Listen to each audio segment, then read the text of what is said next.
안녕하세요. 40대 주부이자 워킹맘입니다. 어렸을 때는 꿈도 크고 포부도 커서 제가 이른 나이부터 성공할 줄 알았죠.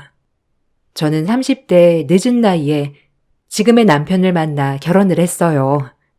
20대에는 저만의 사업을 하는 것이 제 꿈이었어요.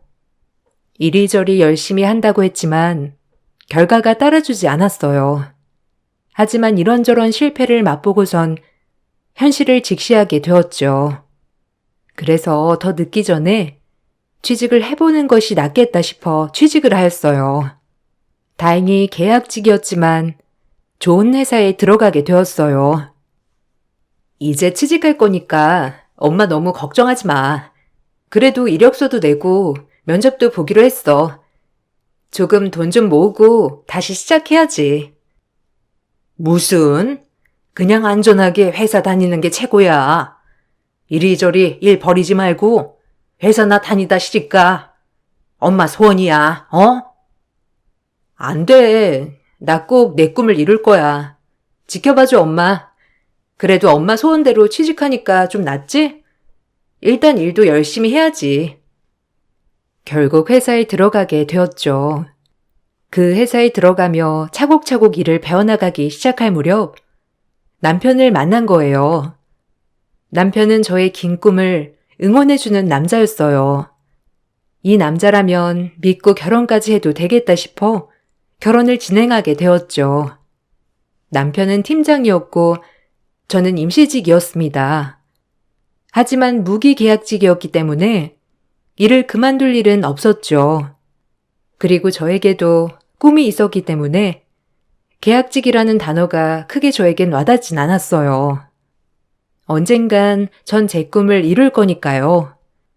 누구보다도 긍정적인 제가 남편을 만나고 결혼하면서 이런 것이 결혼이라는 것을 알았죠. 남편에겐 3형제가 있었는데 그중 남편이 맏이었어요.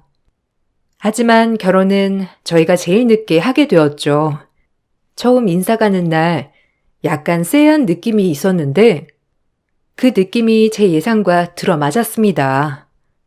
동서들은 시집 온 지 꽤 되어서 이 집안의 터줏대감과도 같았죠. 오히려 시부모님보다도 동서들의 입김이 더 센 듯한 느낌이었죠. 조금 놀랐어요.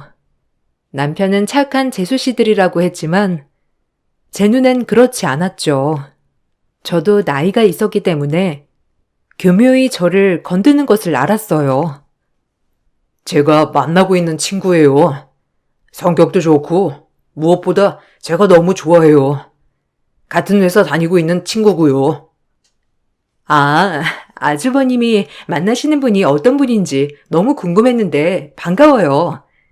저는 둘째고요. 이 친구는 셋째예요. 잘 지내봐요. 어머, 의외인걸요? 아주버님 의외의 안목이시네. 은근 외모만이 보시느라 장가 늦게 가신 줄 알았는데 아니었구나? 아유, 어서 와요. 너무 고운네. 우리 아들이 늦은 장가라 내가 걱정을 많이 했는데 이렇게 예쁜 아가씨 데리고 와서 너무 좋아요. 감사합니다. 저도 희수 씨한테 말씀 많이 들었어요. 좋게 봐주셔서 너무 감사해요. 제가 더 잘해야죠. 아주버님이 말씀 안 하셨죠? 제 친구가 그렇게 아주버님 쫓아다녔는데 그 친구 거절하고 선택한 게 형님이었구나. 그래서 제가 형님이 너무 궁금했던 거 있죠? 그런데 이렇게 뵙게 돼서 너무 반가워요. 근데 아주버님 진짜 의외다. 다행히 어머님이 좋은 말을 해주셔서 다행이었지만 동서들은 예의가 없다고 느껴졌어요. 억지로 꾹꾹 참느라 혼이 났죠. 제 면전에 대고 둘이서 키득키득 하는데 첫 만남부터 화가 부글부글 끓어올랐어요. 그리고 이 집은 규일이 개판이구나 라고 느꼈고요. 성격 같아선 또박또박 맞대답하는 저지만 첫 만남이라 그날은 얼마나 참았는지 몰라요. 하지만 시작에 불과했죠. 그 후 동서들은 결혼식을 하는 순간에도 저에게 면박을 주었죠. 그날은 저도 참지 못하고 맞받아치게 되었어요. 왜냐면 결혼식이었거든요. 어머, 형님이 고르신 드레스, 이거 어깨가 너무 넓어 보이는 거 아니에요? 아니, 좀만 어깨 가리는 걸로 하시지. 원래 이렇게 어깨 드러내는 드레스는 어깨 좁은 사람들이나 어울리는 건데. 형님 같은 덩치에는 좀 안 어울려요. 안 그래, 동서? 어머, 그러게요. 여기 둘째 형님이 패션 전공이시잖아요. 좀 물어보시지. 어쨌든 뭐 고른 거니까 어쩔 수 없죠. 왜? 우리 남편은 이게 제일 예쁘다고 하던데 내가 어깨가 좁아서 일부러 얼굴 작아 보이려고 넓어 보이는 거 선택한 거야. 성공이네. 그래도 우리 형님 걱정돼서 그런 건데 혹시 뭐 기분 나쁘셨어요? 결혼식인데 웃어야죠. 안 그래요? 기분 나쁠 게 뭐가 있어? 고마워. 걱정해줘서. 뭐 좋은 뜻으로 받아들여야지. 별 수 있나? 어쨌든 축하해줘서 고마워. 동서들은 그냥 제가 마음에 안 든 것 같았습니다. 머리부터 발끝까지 위아래로 훑으며 고가운 웃음을 날렸으니까요. 그날은 이렇게 결혼식을 마무리했어요. 동서들의 기분 나쁜 소리만 아니었어도 완벽한 결혼식이 될 수 있었지만 처음부터 제 드레스 가지고 왈가왈부하는 바람에 조금 기분은 망쳤죠. 그리고 저희는 신혼여행을 가게 되었죠. 행복했습니다. 사랑하는 사람과 함께 할 수 있는 이 순간이 행복했고 앞으로 조금만 더 일해서 내 사업체를 꾸리는 것이 제 목표였기 때문에 신혼여행에서도 제 남편에게 꼭 주입을 시켜놓았죠. 남편도 저의 꿈을 응원해주는 멋진 남편이었어요. 시집가기 잘했다 생각했죠. 난 회사 딱 3년 봐. 회사 3년 다니고 이제 내가 했던 장사 다시 시작할 거야. 자기도 응원해 줄 거지? 이제 나 혼자 결정할 수 없으니. 당연하지. 결혼 전에도 알았잖아. 당연히 너 응원해. 그리고 잘 될 거고. 내가 옆에서 힘이 되어줄게. 어려운 거 있으면 부탁해. 그래도 옆에서 이렇게 응원만 해줘도 나는 너무 좋아. 자기랑 결혼하고 뭐든 잘 풀릴 것만 같아서 기분 좋네. 아, 맞다. 근데 둘째 동서 친구가 자기를 그렇게 쫓아다녔다며? 왜 말 안 했어, 어? 그때 그냥 흘려들었었는데 궁금하네? 아, 내 스타일 아니었어. 그리고 이미 그땐 너한테 마음이 있기도 했고. 그러니까 그런 건 신경 쓰지 마. 알겠지? 은근 동서는 그 친구가 자기 짝이 됐으면 바라는 것 같던데? 하여튼 뭔가 기분 나빠 동서들. 내가 마음에 안 드나? 당신이 마음에 안 들 게 뭐가 있어. 그냥 신경 쓰지 마. 그리고 내가 네가 좋은데 뭐 그럼 된 거 아니야? 하여튼 나랑 결혼해줘서 고마워. 다행히 남편은 그 동서 친구와는 아무 사이도 아니라고 하였고 자기와 결혼해줘서 고맙다고 저를 감동시켰죠. 정말 이 남자라면 쭉 믿고 살아도 되겠다 싶을 만큼 좋은 감정이 있었어요. 그래서 동서 친구 문제는 별다른 이슈 없이 넘어갔습니다. 신혼여행에서 저희 계획과 저와 남편의 야무진 계획을 세우고 집으로 돌아오는 길, 동서들의 얼굴을 봐야 해서 착잡했지만 내가 오래 겪은 게 아니니 그저 아닐 거야 라고 생각하며 시댁으로 향했어요. 역시나 시부모님과 남편, 형제들이 절 맞이해 주었죠. 어머, 형님, 얼굴이 더 좋아지셨네요. 잘 다녀오셨어요? 아주버님도 얼굴이 피셨네요. 보기 좋으셔라. 고마워. 아, 동서들 선물 사왔는데. 신중히 고른 건데 동서들 마음에 들지 모르겠다. 얼른 열어봐. 그래도 기분 좋아했으면 좋겠다.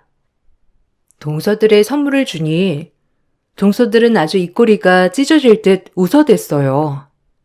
그래도 좋아하는 모습을 보고 기뻤지만 금세 동서들은 선물을 열어보더니 입술을 삐쭉삐쭉 내밀기 시작했습니다. 사온 사람 성의도 신경 안 쓰고 말하는 모습을 보니 진짜 동서들은 인성이 글렀다고 생각했죠. 오죽했으면 어머님이 옆에서 뭐라고 하시니까 드디어 말을 멈추었죠. 저조차도 마음이 안 좋았어요. 어머, 선물, 향수네요? 저 이 향 별로 안 좋아하는데. 어머, 다른 동서 거랑 똑같은 거네? 아휴, 우리 형님, 센스는 좀 떨어지네요? 어머, 그러게. 우리 둘째 형님 여행 갔을 때는 스카프에 얼마나 멋진 거 사다 줬는데 겨우 향수? 우리 형님 돈 너무 아낀다. 어? 난 생각해서 사온 건데 이게 겨우 향수가 될 줄은 몰랐네. 동서들 취향 알았으니 다음번엔 스카프 같은 걸로 알아볼게. 아니에요. 뭐 맘에 우러나야지. 억지로 떠먹어서 하는 건 됐네요. 피곤하실 텐데 어서 나와서 식사하세요, 형님. 그래도 그네가 생각해서 사다 준 건데 너희도 말을 꼭 그렇게 해야겠니? 너네도 참. 세아가 너무 신경 쓰지 말거라. 아니에요, 어머니. 제가 동서들 취향을 미리 간파했어야 했는데 까다롭네요. 어머님 건 이거예요. 니트 어떠세요? 어머, 너무 예쁘구나. 그네가 안목이 있어. 이렇게 선물 고르는 게 센스가 있어. 고맙다. 잘 입을게. 아유, 색도 고와라. 에이, 그렇게 센스 있는 것 같진 않은데. 그래도 어머님이 좋아한다고 하니 다행이네요. 안 그래요, 형님?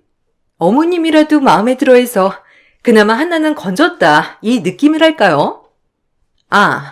회사는 언제부터 출근이에요? 계약직 휴가도 주고 너무 좋다. 요샌 다 주지, 연차도. 아니, 그리고 말끝마다 계약직 소리 좀 그만해, 동서.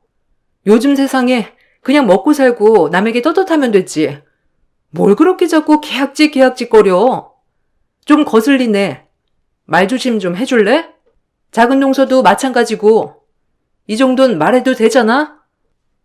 약간 대화에 날이 서 있는 느낌인지 단번에 알아차렸죠. 하지만 지기만 하는 성격도 아니기도 하고 저 역시도 제가 하는 일에 떳떳했기 때문에 동서들에게 똑같이 대해야겠다고 생각했어요. 이렇게 똑같이 하는 거 자체가 유치한 걸 알면서 말이죠. 저도 가만히 있을 순 없는지라 동서 속을 긁어놓기로 마음을 먹었죠. 사람 긁는 일도 보통이 아니더라고요. 참 대단한 동서들이라 생각했어요. 그리고 어머님이 동서는 패션 전공이라고 그러던데 딱 보니까 내 눈엔 보기에는 동서는 패션 전공한 사람 치고는 그렇게 막 화려하지는 않은 것 같네. 하긴 사람마다 다르니까. 어쨌든 우리 잘 지내보자고. 이제 한 가족인데 알겠지? 어머, 형님이 우리 둘째 형님 옷 입는 걸 못 봐서 그래요. 어쨌든 뭐 가족이 된 걸 환영해요, 형님. 우리 잘 지내봐요. 아니 근데 아직까지도 보면 볼수록 아주버님이 너무 의외야. 우리 아주버님은 결혼 안 하실 줄 알았거든요. 그렇게 이쁘고 잘 나가는 제 친구들이나 형님 친구들 소개해준다고 해도 됐다고 매번 그러시더니. 역시 짝이 다 있나 봐요. 그게 형님이고. 그래? 그러게 운명은 따로 있나 보네. 희수 씨가 인기가 많았지? 다행이라고 해야 하나? 그래도 나를 마음에 들어 해줘서. 그러게요. 형님이랑 뭔가 안 어울리면서도 또 어울리는 것 같기도 하고. 하여튼 잘 지내봐요, 형님. 그리고 드릴 말씀이 있는데 아무래도 저랑 작은 동서는 좀 회사에서 맡은 책임도 크고 일하는 게 바쁘거든요. 그래서 아마 이런 집안의 대소사 같은 거는 형님이 아무래도 큰형님이기도 하고 하니까 좀 맡아주셨으면 좋겠어요. 어머님 혼자 하는 것도 무리이실 테니. 아니다. 다들 바쁠 텐데 괜찮아. 그냥 아직까지 나 혼자 할 만하니까 이런 거 일하는 거 신경 쓰지 마라. 알겠지? 화려하지 않다는 말에 약간 경직되는 동서 얼굴이었지만 금세 알겠다고 하곤 웃어 보였죠. 그리고 대놓고 저보고 모든 시댁 일을 맡아달라고 하는 바람에 당황스러웠지만 금세 어머님이 안 해도 된다고 해주셔서 마음은 편했어요. 물론 저도 며느리 된 도리로서 일은 하겠지만 동서들만 빠져나가는 것 같아 얄미웠거든요. 큰형님이 누군지 걸려만 봐라 이런 느낌으로 말이죠. 부담스러웠어요. 그 일이 있고 시간이 흘렀고 저는 열심히 저대로 일을 하였어요. 남편도 마찬가지고요. 크게 시댁에서 행사가 있지 않는 날에는 동서들을 마주할 시간이 없었기 때문에 더 이상의 스트레스도 없었습니다. 하지만 시어머님이 몸이 안 좋으면서부터 주말마다 시댁에 가 어머님 상황을 살피고 아버님 식사를 챙겨드려야 했죠. 이 일이 본격적인 동서들과의 트러블의 시작이었어요. 이번 주는 내가 시간이 날 것 같으니까 어머님이랑 아버님 챙길게. 동서들은 다음 주랑 다다음 주 맡아줘. 내가 그냥 2번 정도는 할 수 있을 것 같으니까. 어떻게 생각해? 그래도 주말마다 이렇게 찾아뵙고 하는 게 나을 것 같은데. 어머님도 힘들어 하시고. 아니, 형님. 저희는 바쁘다니까요. 가끔 주말에 회사도 가야 하는데 어떻게 주말마다 가냐고요. 형님이 가세요. 그러게 말이에요. 아니, 형님은 계약직이니까 뭐 주말에 안 가겠죠. 하지만 저희는 회사 직책이 있기 때문에 주말 출근이 얼마나 많은 줄 아세요? 아우, 진짜. 이래서 좀 수준이 맞아야 한다니까. 뭘 알겠어요. 정말 당황스럽네요. 말 다 했어? 아니, 내가 매번 주말마다 오라는 것도 아니고 그냥 한 주씩만 맡아서 식사나 챙겨드리자는 게 큰 잘못이야? 동서들 너무한다. 어머니 건강하실 때는 그렇게 살살거리더니 이제 와서 아무것도 안 하겠다고 하면 어쩌라는 거야? 저흰 그렇게 일하는 체질이 아니라니까요. 얼마나 중대한 일을 하는 사람들인데 이래라 저래라 해요? 하여튼 못해요. 이기적인 동서들에게 화가 머리끝까지 났죠. 한 달에 한 번도 못한다는 동서들의 말에 할 말이 없었어요. 어쩜 그리 이기적인지. 계속되는 말다툼에 지쳐서 결국은 주말마다 어머님 아버님 챙겨드리는 것은 제 몫이 되었습니다. 둘 다 억지로는 절대 안 한다는 말에 어쩔 도리가 없었죠. 그렇게 저는 주말마다 어머님과 아버님을 챙겨드리기 시작했습니다. 물론 어머님이 시키는 것도 아니었고 철저히 제 마음에서 우러나서 하게 된 것이죠. 그래도 며느리로서 할 도리는 해야겠기에 말이에요. 어머님은 제가 주말마다 와서 살림을 도와주는 것이 고마웠는지 넌지시 저에게 말씀하셨어요. 그 넌지시 던진 말이 정말 깜짝 놀랄 만한 제안이었죠. 주말마다 네가 고생이 많다. 안 와도 된다니까. 평일에 일하느라 힘들 텐데 주말엔 좀 쉬지 그래. 몸도 안 좋게. 아니에요. 그래도 주말엔 제가 시간이 많이 나니까 제가 와서 좀 도와드려야 저도 마음이 편해요. 뭐 드시고 싶은 거 있으세요? 다른 건 필요 없고 그네한테 너 사업하고 싶어 한다는 얘기 들었는데 그게 어떤 사업이냐? 내가 좀 도와주고 싶은데. 네? 아니에요. 조금만 더 모으면 제가 준비할 수 있는 사업이라 어머님 마음만 받을게요. 감사해요. 그래도 내가 꼭 도와주고 싶어서 그래. 너 이렇게 고생하는데 내가 모른 척 할 수도 없고 안 그러냐? 고맙기도 하고. 어머님은 한사코 도와주신다고 했지만 거절했습니다. 모든 걸 제 힘으로 일구고 싶었거든요. 그래도 이렇게 신경 써주시는 모습을 보니 감사했었죠. 그리고 더더욱 잘해드려야겠다는 생각도 들었고요. 그렇게 무려 3년을 어머님네 집을 왔다 갔다 하며 병간호와 살림을 도맡아 했어요.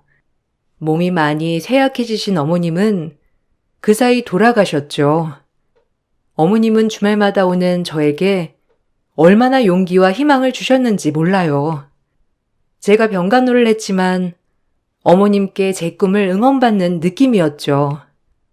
그래서 제 손으로 마지막까지 어머님 밥을 해드렸다는 거에 있어서 마음이 조금은 편안했습니다. 어머님의 장례식 날 곱게 단장을 하고 온 동서들이 얼마나 얄밉던지 생전 괜찮을 때는 방문도 안 하다가 이제서야 그렇게 잔뜩 꾸미고 온 동서들이 얄미웠지만 참았습니다. 어머님 가시는 길 소란스럽게 하고 싶지 않았기 때문이죠. 하지만 동서들은 그런 저를 또 갈구기 시작했어요. 어찌나 얄밉던지. 어머, 형님 좀 편하겠어요, 이제. 주말마다 안 가도 되고, 안 그래요? 뭐 아버님이야. 아줌마 하나 붙여놓고 밥 해드리면 되는 거니까. 이제 병간호는 안 해도 되잖아요. 아니 진짜 형님도 대단해. 누가 알아준다고 그렇게 사서 고생을 해요? 아유.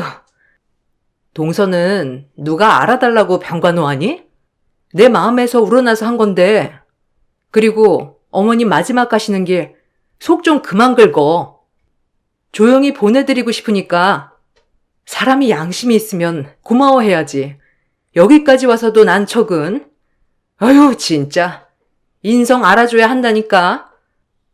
어머, 형님 말씀이 좀 지나치시네요. 난척이라뇨. 둘째 형님 잘난 건 알아줘야죠. 하여튼 고생하셨어요. 됐죠? 이 말이 듣고 싶어서 지금 그렇게 그동안 생색내면서 병간호 하신 거 아니에요? 어쨌든 형님 말대로 어머님 가시는 길 조용히 하자고요. 뭐? 너네들이 사람이니? 이제서야 얼굴 한번 비추면서 그동안 어머님네 코빼기도 안 비춰놓곤. 됐다, 말을 말자. 기가 막혔습니다. 3년간 명절 외엔 코빼기도 비추지 않던 동서들이 이제 와서 저보고 고생도 사서 했다. 이제 안 가도 돼서 좋으시겠다. 이런 말을 하는 게 사람인가 싶었죠. 일단 장례식이라서 참았어요.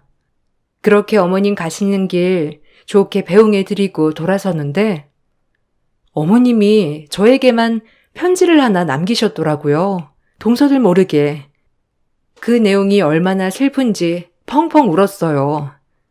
이런 걸 바라고 한 건 아닌데 그래도 어머님 딴에는 너무 고마웠나 보다고 생각하며 말이죠. 거기엔 제 꿈을 응원하는 메시지와 함께 돈이 필요하면 장롱 앞 통장 하나 두었으니 이걸로 사업 미천에 써라 하면서 주셨죠. 어머님 마음이 여기까지 느껴져서 고마웠어요. 어머님의 용기에 힘입어 저는 사업을 시작했습니다. 하지만 어머님이 남겨준 돈을 쓰지 않았어요. 이왕이면 제 힘으로 하고 싶기도 했고 혹시나 하는 마음에 남편에게만 말하였죠. 그리고 지금 하고 있는 일과 사업을 병행하기 시작했습니다. 엄마가 너한테 남겨준 거야. 그래도 고마움을 표시하는 길이 없으셔서 준 거니? 잘 받아둬. 안 받지 말고. 엄마가 생전에 너 사업하고 싶어 하는 거 많이 도와주고 싶어 했는데 이렇게라도 너한테 고마움을 표시하는 거야. 그러니까 좋게 받아. 내가 이런 걸 받아도 될까? 어머님이 이렇게 생각해 주셨는데 나도 내일 열심히 이제 해나가야겠어. 그래도 돈은 안 건들래. 어머니 마음이라고 생각하고 간직해야지. 내 힘으로 꼭 성공하는 거 보여드리고 싶어. 그렇게 응원해 주셨는데 사실 우리 친정 부모님보다도 응원 많이 해주신 분이야. 잘 될 거라고. 처음부터 예뻐해 주시기도 하셨고 어머님 마음에 보답하는 의미로라도 이 약 물고 해내야겠어. 자기도 너무 고마워. 이렇게 옆에서 응원해줘서 나 열심히 잘 해나가 볼게. 전 어머님이 남겨준 믿음의 힘을 얻어 제 일을 해나가기 시작했습니다. 물론 모든 걸 접고 제가 하고 있는 사업에 뛰어드는 것은 힘들었고 평일에 회사를 갔다가 밤에 이렇게 제 사업을 운영하였죠. 일을 그만두고 싶었지만 이제 나이도 있고 저도 일정한 수입이 있어야 했기에 회사의 끈을 놓지 않고 열심히 사업을 운영해 나갔습니다. 그러면서 슬슬 제 사업이 빛을 받기 시작했죠. 드디어 이리저리 제 회사를 찾아주는 거래처들이 늘어났고 점점 회사는 커져가기 시작했어요. 드디어 빛을 발하는구나 라고 생각하며 기분이 좋아지는 하루하루였죠. 회사가 커지고 직원들도 채용했습니다. 그리고 저는 일을 그만두고 제 일에 몰두하기 시작했어요. 4년이란 시간이 지나고 홈쇼핑에 제 제품이 나오는 날 눈물을 얼마나 흘렸는지 몰라요. 그 값진 눈물이요. 저만의 상품을 만들고 이 방송을 어머님이 보셨더라면 얼마나 좋아하셨을까라고 생각하며 말이죠. 그렇게 전 승승장구했습니다. 그러던 중 아버님의 호출이 있었죠. 어머님이 돌아가시고 저희에게 부담이 될까봐 아버님은 저희를 부르시지 않았어요. 하지만 그날은 동서들이 회사에서 승진을 하게 되는 날이라며 저희를 다 불러 축하 파티를 열어주시려고 하셨던 것이죠. 네 동서들이 회사에서 승진을 해서 내가 오랜만에 너희를 초대해서 축하해주고 싶구나. 그네도 와서 축하해줬으면 좋겠다. 네, 그럼요. 아버님, 그럼 제가 일찍 가서 음식 준비하는 거 도와드릴게요. 좀 쉬고 계세요. 이따 오후쯤 바로 들릴게요. 아니야. 천천히 오렴. 아줌마 불렀으니까 음식 준비는 신경 쓰지 말고 너도 와서 축하만 해줘 그냥. 힘들게 무슨 고생을 하려고 하니? 에이, 아버님. 그래도 혼자 계시는데 제가 말동무 해드리면 좋죠. 일찍 갈게요. 오랜만에 저도 아버님도 뵙고 싶기도 하고. 전 일을 마치고 시장을 보고 최선을 다해 동서들의 진급 파티를 준비해 줬어요. 물론 동서들이 마냥 예쁜 건 아니었지만 좋은 게 좋은 거라고 그래도 가족이니 미운 것은 버리고 축하할 건 축하하고 싶었거든요. 그리고 그날 제 사업에 대해 오픈할 생각이었고요. 그렇게 우리도 묵은 앙금을 털어내 보자라고 생각한 파티였어요. 아버님이 주최하신 거였지만 그래도 내심 이렇게 동서들이랑 풀 수 있는 시간이 있는 것 같아 기분은 좋았죠. 제가 맞이이기도 하니 동서들이랑 잘 지내고 싶은 마음도 아직 남아 있었고요. 동서들은 아직 제가 이 사업을 시작한지 모르기 때문에 얼마나 놀랄까 생각하며 저도 마음을 졸였습니다. 그래도 이제 시간도 많이 지났고 서로 물어뜯는 건 없지 않을까 해서 좋은 마음으로 요리도 하고 동서들을 맞이했어요. 하지만 그것 또한 제 착각이었죠. 사람은 변하지 않더라고요. 시간이 지나도 동서들은 저를 무시하는 건 똑같았어요. 잘 지내고 싶은 마음이 들다가도 사라졌습니다. 그리고 이제 이것들이랑은 상종하지 말아야겠다고 다짐하는 날이 되었어요. 그날이 너희와는 인연 끝이다 라고 말이죠. 동서들 왔어? 축하해. 진급했다며? 가뜩이나 능력도 넘치는데 더도 진급하니까 너무 잘됐다. 수고했어. 너무 축하해. 네, 형님 와 계셨네요. 감사해요. 무기계약직 형님한테 축하받아도 되나 싶네. 그래도 축하해 주신다니 감사해요. 그러게요. 형님 감사드려요. 저희만 잘 나가서 어떡해요. 괜스레 죄송하네. 아직 잘 다니시고 계시죠? 그래도 무기계약직이면 영원히 잘 낼 일은 없다고 하던데. 뭐, 다행이라고 해야 하나? 그래도 직급되면 책임감만 있고 안 좋아요. 내 걱정은 안 해줘도 돼. 동서들이 걱정 안 해줘도 잘 먹고 잘 살고 있으니까. 아, 맞다. 나도 축하받을 일 있는데 축하해 줄래? 그 전에 저랑 막내 동서랑 상의 좀 했는데 여기 명함 먼저 받으시고 좀 회사에서도 급이 있는데 집에서도 급이 있어야 하지 않을까요?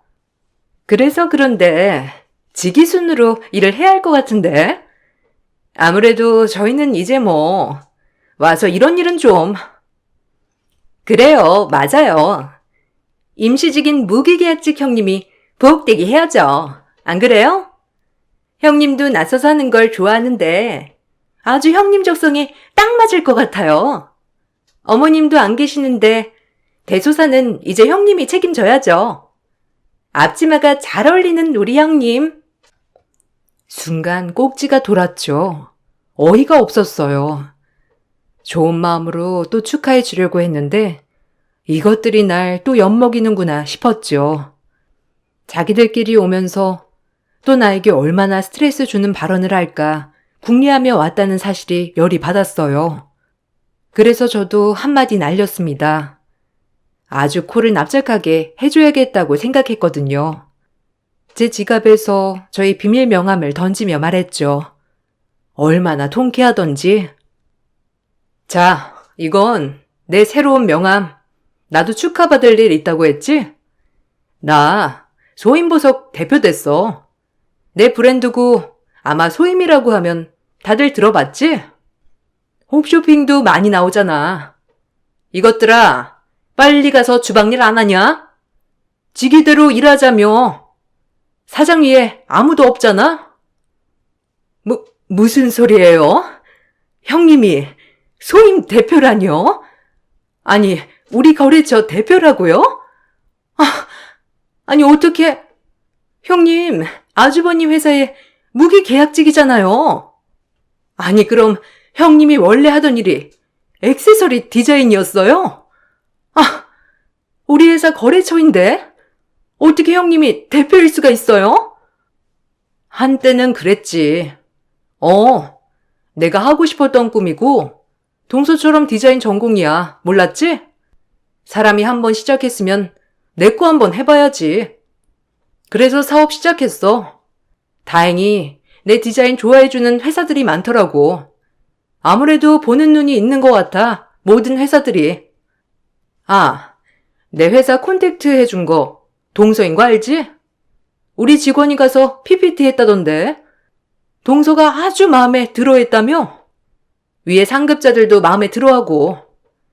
그렇게 사람 깔보고 무시하더니 왜 이젠 할 말 없나 봐? 뭐하니? 둘이 거기 서서 얼른 음식 안 날라? 너희가 말하는 게 이런 거잖아. 직위 낮은 사람들이 무조건 부엌대기 해야 한다며? 얼른 음식 날라 이것들아. 가만히 서 있지 말고. 눈치도 없지. 머리가 안 돌아가면 눈치라도 있어야지. 안 그러니? 아버님, 얼른 나오세요. 아래 것들이 다 할 거니까. 아버님은 앉아만 계세요. 저랑 같이 얘기해요. 아버님은 제가 대표가 됐다는 소식에 뛸 듯이 기뻐하셨어요. 제 오랜 꿈을 어머님이 옆에서 응원해 주셨기에 아버님 또한 제 꿈을 알고 계셨거든요. 동서들의 진급 파티였지만 사실상 제가 제일 많이 축하받는 자리가 되었어요. 남편뿐만 아니라 아버님도 신이 나서 저를 축하해 주었거든요. 동서들의 표정이 얼마나 고소하던지 얼굴은 잔뜩 구겨져서 가만히 주방일만 했고요. 서로 할 말이 없는지 말 한마디 안 하더군요. 아무래도 규모가 큰 액세서리 브랜드이다 보니 도저히 저를 찍어내릴 방법이 없었으니까요. 그렇게 전 몇 년 동안 억울했던 동서들의 시집살이에서 벗어날 수 있었죠. 본인들보다 잘나지 않고서야 벗어날 방법이 없었던 걸 보아하니 좀 씁쓸하기도 했고요. 엎친 데 덮친 격으로 동서 회사가 제 거래처였기 때문에 그 회사로는 납품하기도 싫어지더라고요. 그래서 이왕 동서 회사와는 거래를 끊기로 하였습니다. 거래를 끊고 나니 동서에게 바로 전화가 왔고요. 아니, 형님네랑 저희 회사랑 거래가 끊겨 있던데? 무슨 일이에요? 설마 악감정 가지고 거래 끊은 건 아니시죠? 맞는데? 아니, 생각해보니까 우리가 동서 회사랑 일할 급은 아니더라고. 그리고 봐줘야 할 이유도 없잖아? 동서 그렇게 내 패션에 대해 지적해놓고 내가 디자인한 액세서리 납품받고 싶어? 아니잖아. 그래서 그냥 끊었어. 동서가 끊고 싶어 할 것 같아서. 아니, 형님. 갑자기 끊으시면 제가 부장님한테 뭐라고 말씀을 드려요. 네? 다시 거래해 주셔야죠. 동서, 잘났으니까 다른 거래처 알아봐. 왜 나한테 이렇게 매달리실까? 나 바쁜 사람인 거 알잖아. 알아서 해. 그리고 앞으론 그렇게 사람 깔보고 무시하지 마. 어떻게 될지는 사람 일 모르는 거거든. 동서가 결혼 전부터 동서 친구 때문에 나한테 악감정이 있다는 건 알았는데 결혼 생활 내내 막내 동서까지 동화시켜서 나 밑바닥 취급한 거 아직도 생각하면 이가 갈려. 이 정도로 그냥 거래 끄는 것만으로도 고맙게 생각해. 끊을게. 그리고 회사 일은 알아서 하고 나한테 징징대지 말고. 전화를 끊고 얼마나 통쾌하던지 제 직원한테 듣기로는 동서는 그 거래 취소 건으로 인해 회사에 막심한 피해를 안겼고 그 덕분에 정리해고 대상이 되었다고 해요. 그래도 눈 하나 깜빡하지 않았어요. 그렇게 능력 없다고 무시하더니 이제 본인이 능력 없는 사람이 되어보니 얼마나 자기가 잘못했음을 이제서야 깨달았을 테니까요. 둘째 동서가 정리해고가 됐다는 사실을 막내 동서가 알게 되자 저한테 달라붙기 시작했어요. 그 동서들의 우정이 얼마나 간사던지 웃기더라고요. 잘 나가는 사람만 우대하는 가족이라니. 형님, 제가 오랜만에 전화드렸죠? 아니, 이따 끝나고 제가 소불고기를 좀 했는데 가져다 드릴까요? 동서가 왜? 둘째 동서네나 가져다 줘. 둘이 절친 아니었어? 됐어, 난 괜찮아. LA 갈비면 모를까. 불고기는 별론데? 아, LA 갈비요? 아, 그럼 제가 내일 그거 해다 드릴까요? 이왕이면 형님이랑 얘기도 하고 내일 괜찮으세요? 아니, 그냥 집 앞에 경비실에 두고 가. 아, 그리고 아버님도 좀 가져다 드리고 나한테 해줄 생각 말고 아버님한테 가져다 드려.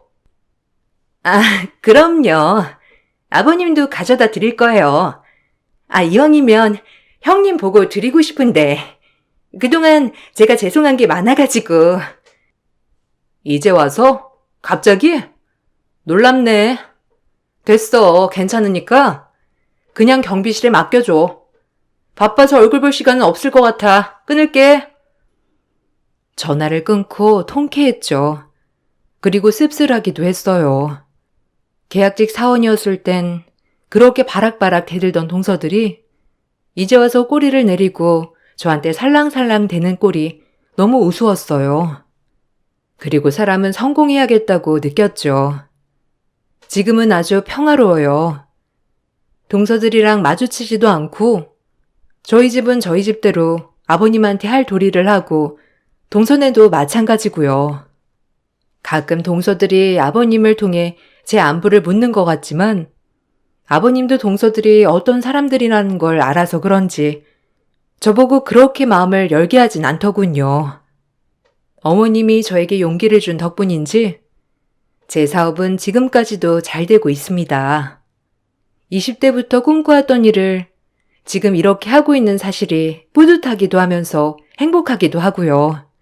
여러분들도 직급 때문에 차별받아본 적 있으신가요? 그런 걸 동기 삼아 꼭 성공하시길 바랍니다. 이 성공의 맛이 짜릿하기도 하더라고요. 추운 날 감기 조심하시고 제 글 읽어주셔서 너무 감사드려요. 안녕하세요. 저는 결혼 3년 차 30대 주부입니다. 결혼은 3년 차이지만 저에게는 하나밖에 없는 귀한 11살 딸이 있습니다. 보통 이렇게 말을 하면 늦게 결혼식을 올린 거냐 아니면 재혼이냐 이야기를 많이 하는데요. 제 딸아이는 남편과 전처 사이에서 태어난 아이랍니다. 저는 남편과 동호회에서 만나게 되었는데요. 어릴 적 부모님이 돌아가시고 난 후 유년기를 이곳저곳 친척들 집을 전전하다 살다 보니 심한 외로움과 우울증을 안고 살아왔어요. 성인이 되었을 때에도 항상 연애를 할 때도 의뢰 연애를 하고 애정을 갈구하다 보니 친구들이 너무나 걱정이 된 나머지 심리 안정을 위해서 식물을 기르는 동호회에 가입하라고 해서 가입을 하게 되었습니다. 그곳에서 남편은 차분하고 조용한 성격이었는데요. 저와 비슷한 나이라 눈길이 갔는데 딸이 있다고 해서 기혼이구나 생각을 했었죠. 그러다가 점점 식물을 기르면서 저도 활기를 찾게 되었고 더욱 적극적으로 동호회 활동을 하게 되면서 남편과 친해지게 되었어요. 그러던 중 우연히 친구네 학원에 갔다가 남편이 딸을 데리러 온 것을 보고 인사를 하게 되었는데요. 친구가 그때 남편이 돌싱이라는 사실을 알려주었답니다. 어머, 너 유미 아버님 어떻게 알아? 원래 알던 분이셔? 아니, 이번에 들어간 식물 동호회에서 만났어. 진수 씨 딸이 너네 학원 다니고 있었구나. 몰랐네. 이렇게 만나니까 되게 신기하다.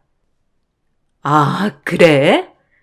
매번 유미는 아버님이 데리러 오시더라고. 한 번도 시간 늦어본 적이 없으시다니까. 아, 그렇구나. 근데 어머니는 데리러 안 오시는 거야? 아, 너 몰랐구나? 유미 아버님이 혼자 양육하고 있어. 그래서 매번 아빠가 데려다주고 데리러 오고 그러거든. 친구는 남편이 홀로 딸을 키우고 있다는 돌싱이라는 것을 얘기했습니다. 그때는 아이가 5살밖에 되지 않았는데 이혼을 한 지 얼마 되지 않았던 것일까 궁금함도 있었어요. 그러다가 남편과 친해지면서 술 한잔하게 되었는데 그때 전처 이야기를 가끔씩 해주었답니다. 남편은 아이가 돌이 되던 해에 전처와 헤어지게 되었다고 얘기를 했어요. 유미 엄마랑은 돌쯤 헤어졌어요. 우리가 성인 되고 얼마 안 돼서 임신해서 결혼했거든요. 아무래도 또래 친구들은 다들 친구도 마음껏 만나고 놀러도 다니고 하는데 유미 엄마는 그렇게 하지 못하다 보니 우울해하기도 했었죠. 제가 잘하면 될 거라 생각했는데 유미 엄마는 그게 충분하지 않았었나 보더라고요. 아이가 돌 때쯤 그래서 헤어지게 되었어요.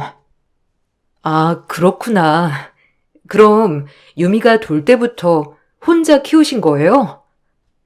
네. 여동생도 가끔 와서 아이 봐주고 부모님께서도 봐주시고 했는데 부모님도 지방에 사셔서 계속 돌봐주시기는 어려웠죠. 그땐 진짜 힘들기도 했는데 지금은 그래도 좀 수월해요. 아이가 이젠 말을 하니까 의사소통이 좀 돼서 그나마 괜찮네요. 아, 그렇구나. 저는 아직 아이가 없어서 그런지 가늠도 안 되네요. 힘드셨을 것 같아요.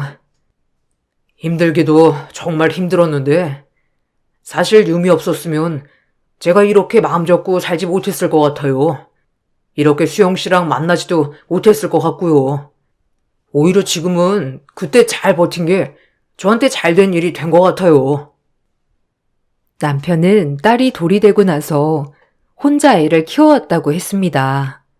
아이가 아직 어려서 데이트를 할 때면 항상 아이와 함께 보내게 되었는데 남편은 그런 것이 처음엔 너무 미안하다고 말을 하더라고요. 저도 사실 미혼이라 불편하지 않을까 생각을 했었는데 막상 아이를 만나고 보니 정말 내 딸인 것 마냥 애정이 갔던 것 같아요. 가족이 없어 외로움이 많았던 저에게 딸은 저의 빈 마음을 채워주었죠.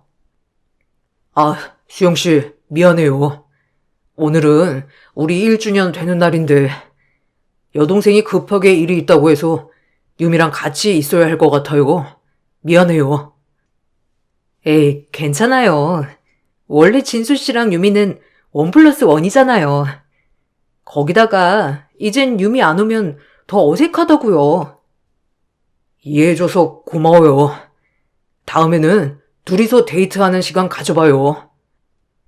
알겠어요. 그래도 전 유미랑 진수 씨랑 저랑 이렇게 셋이서 같이 시간 보내는 게 더 재미있고 좋아요. 이건 진심이에요. 내가 아이를 낳아본 것은 아니지만 만약 아이를 낳는다면 이런 느낌일 수 있겠다 싶어요. 그렇게 저희는 2년의 연애를 하게 되었습니다. 연애 기간 동안 딸은 처음 이가 빠지던 날에도 유치원 추첨을 하던 날에도 저는 함께 했죠. 그렇게 하나둘 추억을 만들면서 저희는 자연스럽게 가족이 되었습니다. 아이가 학교에 입학할 때쯤 저희는 결혼을 하게 되었어요. 아이는 어느 순간 저에게 엄마라 부르기 시작했고 저 역시 친딸처럼 딸아이를 사랑했습니다. 결혼을 하고 나서 제일 먼저 고민을 했던 것이 바로 둘째였어요. 여보, 우리 둘째 갖는 거 어때? 유미도 이제 어느 정도 컸고, 당신 닮은 둘째 낳고 싶어. 여보, 나도 둘째가 있으면 좋겠지만 지금은 유미가 더 중요해. 지금 내가 둘째를 낳는다면 유미가 서운할 수도 있을 것 같아. 나는 유미가 마음이 아픈 건 보고 싶지 않아. 조금 더 시간을 갖고 고민을 해보자. 유미 이야기도 들어보고, 그리고 난 지금 유미만 있어도 충분해. 당신, 괜찮아? 그래도 당신도 아이들 좋아하고, 예전에는 많이 낳고 싶다고 했었잖아. 그랬었지. 예전에는 결혼하면 셋이고 넷이고 다 낳을 수 있겠다 싶었는데, 내 마음을 유미가 다 채워줘서 이젠 유미만으로도 충분해. 남편은 결혼 후 둘째를 낳자고도 했지만 사실 저는 혹시라도 둘째를 낳게 되면 딸이 서운할까 싶어 전혀 생각하지 않았습니다. 딸 한 명으로도 저는 충분하다고 얘기를 했죠. 만약에 둘째를 낳는다고 하더라도 그건 우리 둘뿐만 아니라 유미의 의견도 중요하다고 생각을 했어요.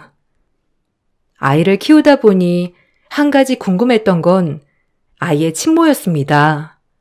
혹여나 아이가 친모를 만나고 싶은데 내가 있어 못 만나는 건 아닐까 걱정이 되었던 적도 있었어요. 그런 걱정은 남편의 여동생 아가씨의 이야기를 듣고 해결할 수 있었죠. 아가씨, 나 궁금한 거 있는데 좀 물어봐도 돼요? 그럼요. 언니, 뭐가 궁금한데요? 아, 다른 게 아니고 유미 친모랑 연락이 되나 해서요. 아, 언니, 그건 걱정하지 않아도 돼요. 오빠랑 이혼하고 나서는 한 번도 연락 온 적도 없고 아이를 만난 적도 없어요. 오빠도 물어물어서 아이 한번 보겠냐고 연락을 한 적이 있었는데 친모가 싫다고 했거든요. 그때 뭐 자기는 아이 안 낳은 걸로 하고 싶다나 그랬던 것 같아요.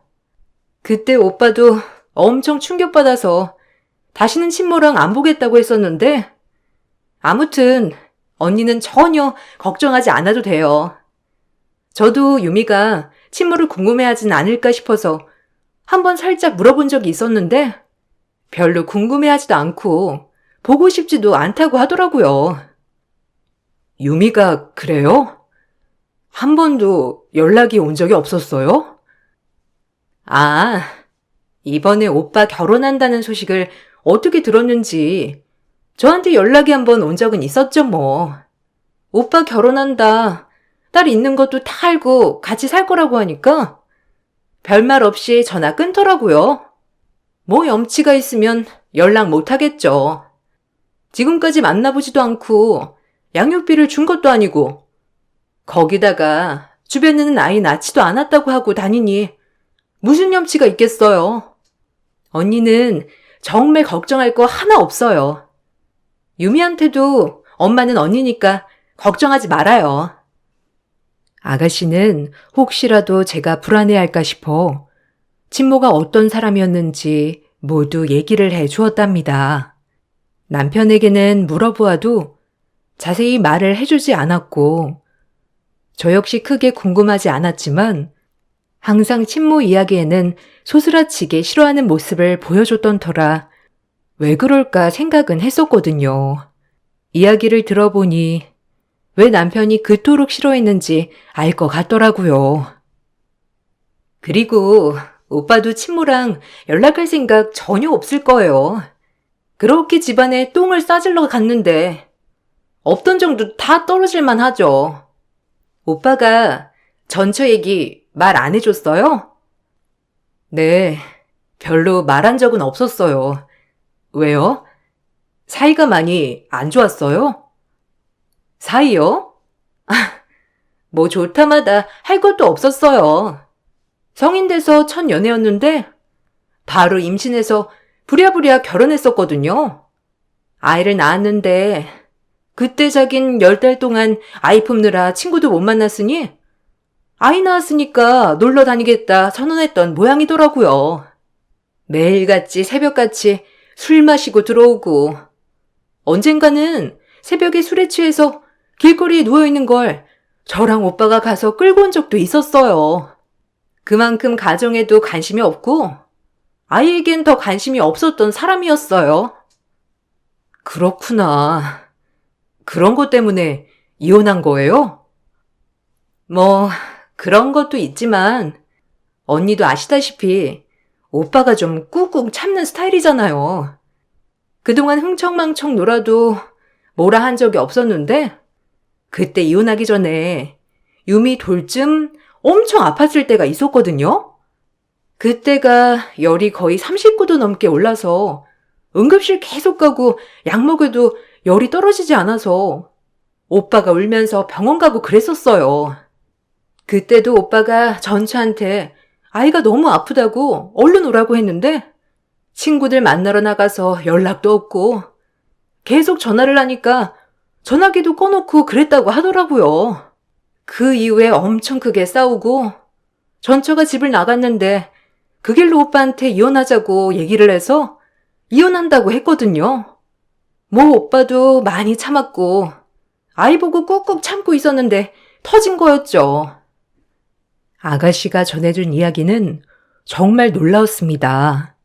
딸아이의 친모는 돌쟁이 아이가 고열로 아픈 날에도 친구들 만나 술을 마시러 다니고 연락도 받지 않았던 것이었죠. 남편이 일을 하느라 출근을 했을 때에도 아이를 거의 방치하다시피 해서 퇴근 후가 되면 기저귀가 터지다 못해 밖으로 소변이 샌 적이 부지기수였다고 해요. 그런 친모는 이혼 후에도 아이를 만나기는커녕 양육비도 한 푼 보내온 적이 없었죠. 그런 친모가 남편이 결혼을 한다고 하니 연락을 해왔다고 해서 저도 참 황당했습니다. 그렇지만 딱히 들려오는 얘기도 없었기 때문에 별 생각을 안 하고 있었죠. 그러다가 결혼 1년이 지나고 갑자기 어디서 알았는지 전초에게서 연락이 왔습니다.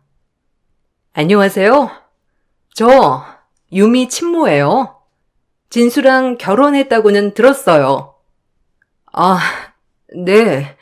어떻게 제 번호는 아시고 연락하신 거죠? 그건 알 거 없고요.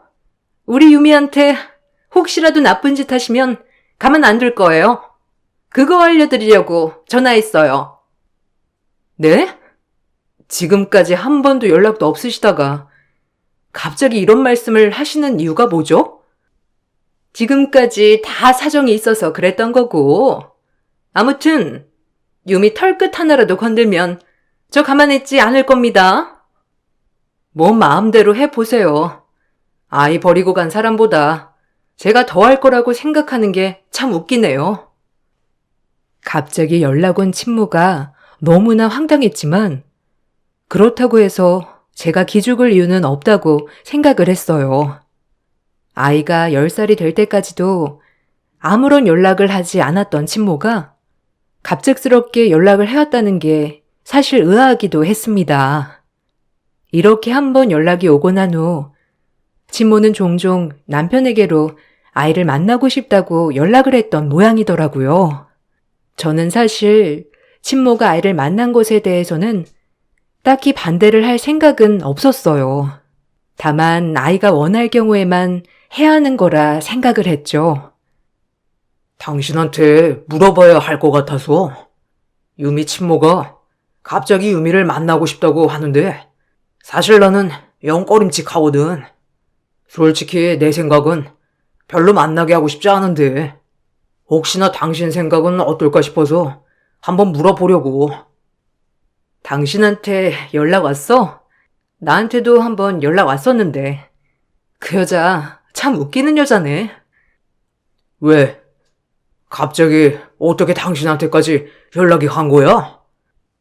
모르겠어. 갑자기 연락 오더니 유미 털끝 하나라도 건드리면 가만 안 둔다더라고. 참 웃겨. 육아 한번 해보지 않았던 여자가 그런 말이라니. 참, 무슨 생각일까? 모르겠다, 진짜.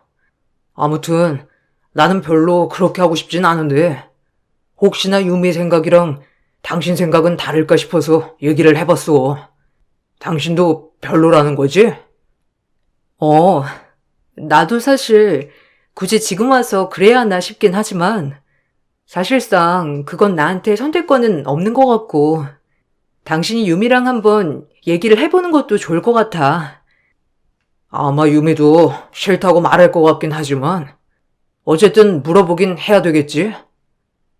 남편은 전처가 자신에게 연락이 온다는 사실부터 꺼림칙하다 생각을 했지만 어쨌든 아이를 만나고 싶다고 하니 어떻게 해야 하나 고민을 했던 것이었어요. 저와의 이야기 후 남편은 딸에게 친모를 만나겠냐고 물어봤지만 아이는 친모를 만나고 싶은 생각이 전혀 없고 앞으로도 없을 거라 단호하게 말을 했다고 하더라고요. 거기다가 자신에게 저만이 엄마라면서 얘기를 했다며 말을 했답니다. 딸의 그런 마음에 저는 감동을 받기도 했지만 딸의 마음 깊은 곳에 상처가 깊게 자리한 것 같아 마음이 아리고 쓰리기도 했어요. 저도 어릴 적 부모님이 돌아가시게 되면서 사실 원망 아닌 원망도 하고 살았었는데 딸은 더더군다나 엄마가 자신을 제대로 돌보지도 않고 이혼을 해버렸으니 더 상처가 클 수 있겠다는 생각이 들었죠. 그래서 저는 아이를 위해서라도 정말 목숨도 내놓을 정도로 무한 사랑을 주었답니다. 그렇게 아이는 건강하고 활발하게 성장을 했죠.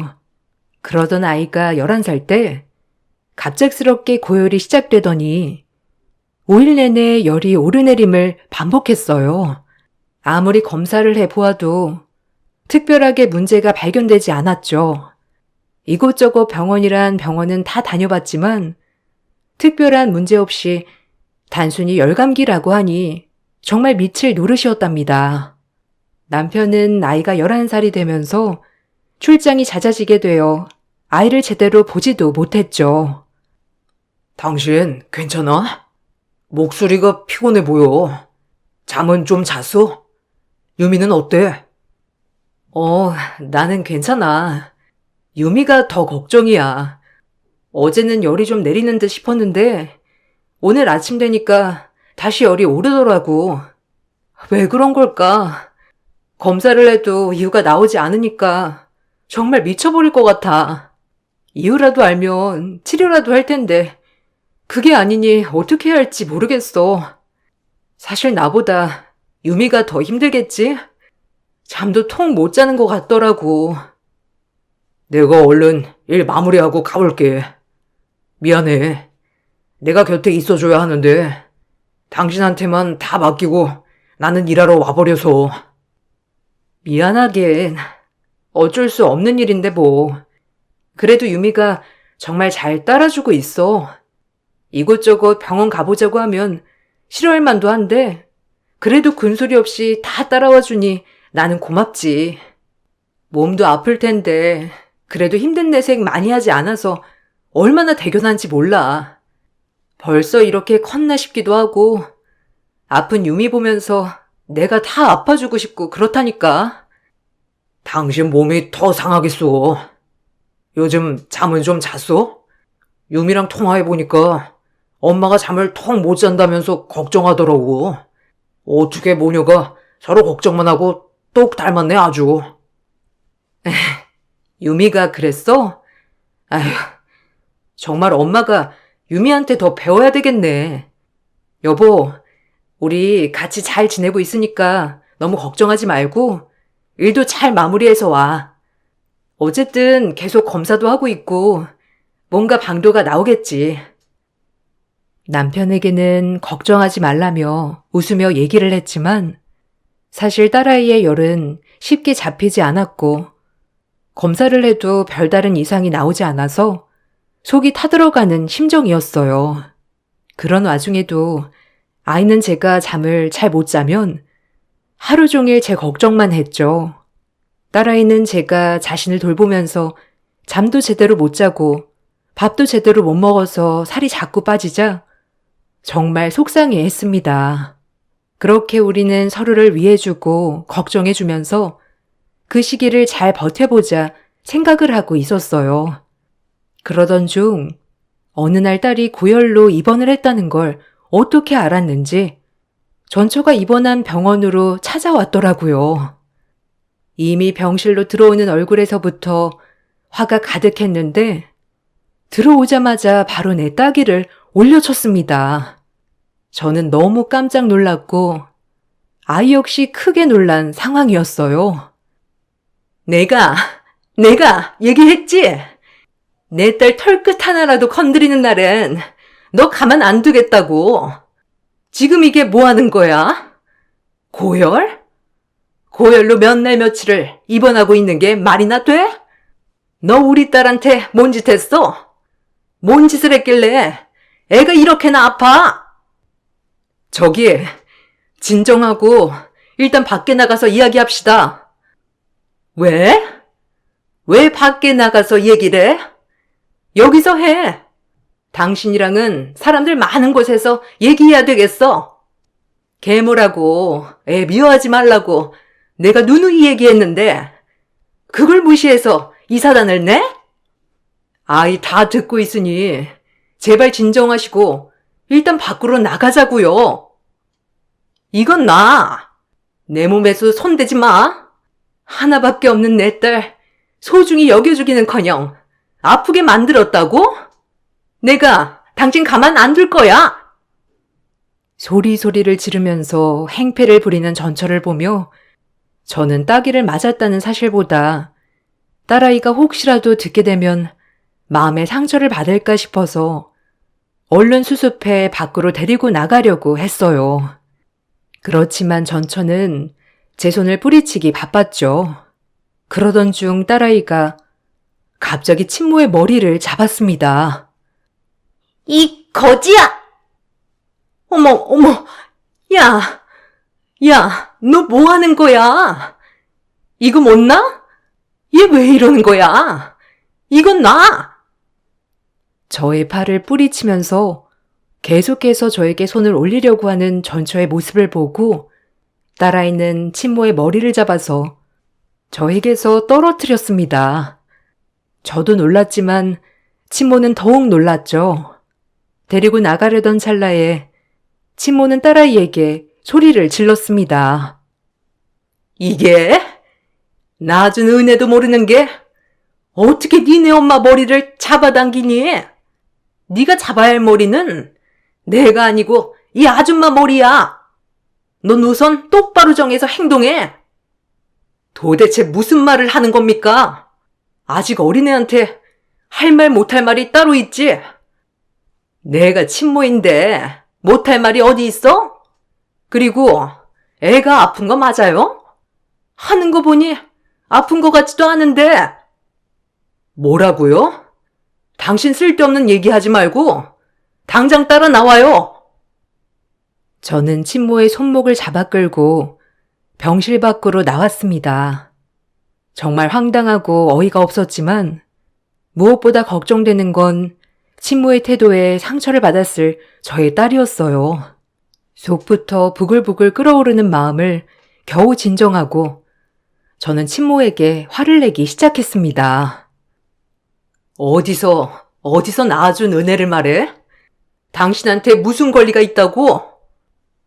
나 유미 낳아준 엄마예요. 그것만으로도 이미 권리는 충분하지. 그리고 당신은 유미 친모가 아니고 계모잖아. 계모하면 떠오르는 게 뭔지 몰라요? 당신 우리 유미한테 뭔 짓을 했길래 애가 이렇게 아파? 도대체 무슨 생각으로 사시는지 모르겠지만 당신보다 내가 유미 더 잘 알고 정성으로 키웠어. 다른 사람도 아니고 당신한테 내가 이런 소리 들을 만한 건 아닌 것 같은데? 고작 몇 년 키운 거 가지고 생색은? 뭐 유미 무슨 병이라도 걸렸어요? 병 같은 소리하고 앉아있네. 뭔 병이 걸렸겠어? 그딴 소리 할 거면 당장 꺼져. 어디 아픈가 보네. 유미 진단서 내가 받아야겠으니까 준비해요. 그게 당신이 왜 필요한데? 당신은 우리 딸한테 아무것도 아니야. 낳았다고 전부라고 착각하는 모양인데 당신은 유미 낳기만 했지 아무것도 한 게 없어. 알기나 해? 딸한테 내가 아무것도 아닌지는 두고 봐야 알겠지. 어쨌든 진단서 저한테 보내요. 학대 흔적 내가 찾을 테니까. 학대? 혹시 본인 얘기하나? 돌쟁이 놓고 다닐 때는 학대라고 생각 안 했나 보지? 저는 딸 친모의 태도에 황당하고 어이가 없었습니다. 이제 와서 엄마 노릇을 하려고 하나 기가 막히기도 했죠. 갑자기 진단서까지 전해달라고 하니 참 많은 생각이 들더라고요. 그때 출장 가서 며칠 후에나 돌아온다던 남편이 급하게 병원으로 들어왔습니다. 저와 전처가 밖에서 싸우고 있는 모습을 보고는 많이 놀랐죠. 뭐야? 당신이 여기 왜 있어? 오랜만이야. 내가 여기 못 올 때인가? 내 딸이 아프다는데 와봐야지. 근데 당신은 이런 것도 말 안 해주고 너무하네. 너무하긴 뭐가 너무해? 지금껏 아플 때 연락해도 한 번 보이지도 않았잖아. 근데 이렇게 뻔뻔하게 찾아오다니? 당신도 참 대단하네. 칭찬이야? 고마워. 어쨌든 딸 아프다고 하니 한번 와봤어. 계모가 혹시나 우리 딸 때렸을 수도 있는 거니까. 말 조심해. 어디서 함부로 그런 말을 해? 당신이 아이 낳고 한 것보다 훨씬 배는 더 잘하고 고생한 사람한테 그딴 말을 짓거려? 애처가 납셨네. 아무튼 우리 딸 괴롭힌 흔적 있으면 이 여자고 당신이고 가만두지 않을 거니까 그렇게 알아. 웃기네요, 당신. 10년 동안 한 번을 연락도 면접 교섭도 안 하다가 이제 와서 엄마 노릇 하려고 하는 이유가 뭐예요? 아니, 그렇게 부모 대접 받고 싶었으면 지금까지 안 준 양육비나 내놓고 말이라도 하던지. 그러니까 당신 나한테 양육비도 한 푼 안 줘놓고서는 무슨 부모 노릇이야? 전처는 양육비 얘기가 나오자마자 자리를 벗어나기 바빴어요. 부랴부랴 병실로 들어가 보니 딸은 어느 정도 진정이 되었는지 웃으면서 아빠를 맞이해 주었죠. 남편이 올 거라 전혀 생각하지도 않았는데 갑자기 오니 깜짝 놀라 물어보았습니다. 당신 며칠은 더 있어야 올 수 있는 거 아니었어? 어떻게 오늘 이렇게 올 수 있었어? 아, 사실 동생이 자기한테 전처 연락이 왔었다고 하더라고. 아이 아픈 건 또 어디서 알았는지. 어디 입원했냐며, 언제부터 아팠냐며, 병 걸린 건 아니냐며 꼬치꼬치 깨묻길래 대답은 안 하고 바로 끊어서 나한테 전화를 했어. 나도 갑자기 연락이 왔다고 하니까 이상해서 뭔가 여기 올 것 같다 생각이 들어서 오게 된 거지. 일은 다 마무리했어. 걱정하지 마. 당신 와서 든든하다. 얼마나 마음이 쓰였어. 아이 상태도 궁금했을 텐데. 근데 전처는 왜 갑자기 온 걸까? 글쎄, 사실 좀 생각나는 게 있긴 한데 뭐 정확한 건 아니고. 뭐가? 무슨 일 있었어? 유미 돌 때 말이야. 지금처럼 며칠 동안 고열에 응급실 갔던 적이 여러 번 있었거든. 그때도 전처가 아이가 크게 아픈 것도 확인하지 않고 진단서는 떼고 갔냐? 이런 것만 엄청 물어보더라고. 그래서 뭐 때문에 그런가 봤더니 보험금 때문에 그런 거였어. 그때 정말 온갖 정이 다 떨어졌는데 또 유미 아프다고 하니까 바로 나타난 거 보니 정말 없던 정도 다 털린다. 정말? 설마. 그래도 친모인데 자식 아픈 걸로 보험금 타먹을 생각을 하다니? 나도 그게 참 황당하고 이해도 안 되더라고.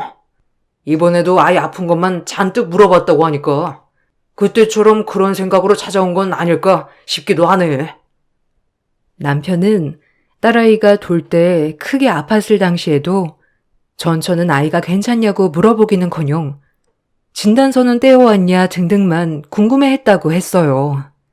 그런 남편의 말에 저는 더욱 놀랐지만 어쩌면 지금도 그런 마음으로 찾아온 것이 아닐까 생각이 들더라고요. 그래서 다음에 만나면 저는 꼭 그 여자의 코를 납작하게 해줘야 되겠다 생각을 하고 있었답니다. 역시나 친모는 그날 이후로도 아이의 병실에 찾아왔더라고요. 잠시 병실을 비운 사이 나타나 있었고 딸아이는 그런 친모를 보면서 화를 내며 인상을 찌푸리고 있었죠. 여긴 또 어떻게 왔어요? 아니, 아이 스트레스 받으면 안 되는데 왜 자꾸 오는 건데요? 스트레스 받으면 안 돼? 왜? 어디가 아픈 건데? 아니, 어디가 아픈지도 나도 알아야 될 거 아니야. 당신이 알 필요도 없고 말해주고 싶은 생각도 없습니다. 지금 당장 병실에서 나가주세요. 딸도 지금 너무 불편해 하잖아요. 불편하긴. 오랜만에 보니까 어색해서 그런 거지. 어색? 모르는 사람이니까 어색하죠. 어쨌든 여기서 이러지 말고 밖에서 얘기 좀 합시다. 말할 것도 있고요. 저는 짜증이 난 얼굴로 화를 내고 있는 딸아이를 진정시키고 친모를 이끌고 밖으로 향하였습니다. 이날은 저도 친모에게 제대로 한 방 먹여줘야 되겠다 생각을 했던 날이었어요. 이제 더 이상 병실에 찾아오지 마세요. 보시다시피 유미도 불편해하고 힘들어하는데 굳이 이렇게 찾아오는 이유가 뭐예요? 뭐 이유가 있어서 오는 거겠어요? 핏줄이니까 당기니까 오는 거지? 솔직히 핏줄도 아닌데 챙겨준다는 게 어렵잖아요. 나는 유미랑 피로 이어진 사이인데 그쪽은 무슨 사이예요?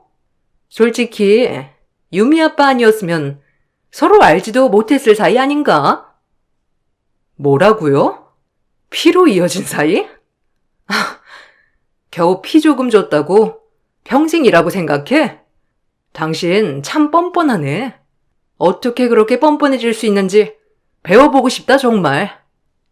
애를 안 낳아보니 내 마음을 알겠어 당신이? 어찌되었든 유미 어디가 아픈데? 큰 병이야? 친모는 계속해서 어디가 진짜 아픈 건 아니냐며 얘기를 했습니다. 그렇지만 저는 친모의 얼굴을 보고서는 정말 화를 낼 수밖에 없었어요. 이미 얼굴은 걱정이 아닌 궁금증으로 가득한 얼굴이기 때문이었습니다. 그렇게 상처를 줘놓고서는 또 상처 주고 싶어서 이렇게 찾아오는 겁니까? 내가 언제 상처를 줬다고 그래? 당신이 계모니까 우리 애 때려서 이렇게 아프게 한 건 아니야? 난 합리적인 의심을 하고 있다고. 아이가 당신 몸에서 태어나긴 했지만 그것 빼곤 당신 뭘 했어? 당신은 아이를 낳은 것만 했지 다른 건 하나도 한 적이 없어. 그래서 고작 몇 년 키웠다고 아이 엄마라도 된 것 같아? 착각하지 마. 유미는 내 딸이지 당신 딸이 아니야. 끝까지 엄마 노릇은 해봐야 되겠다 이거지? 그래, 한번 엄마 노릇 제대로 해봐. 근데 엄마 노릇 하려면 그간 안 줬던 양육비도 다 줘야 하는 건 알고 있지?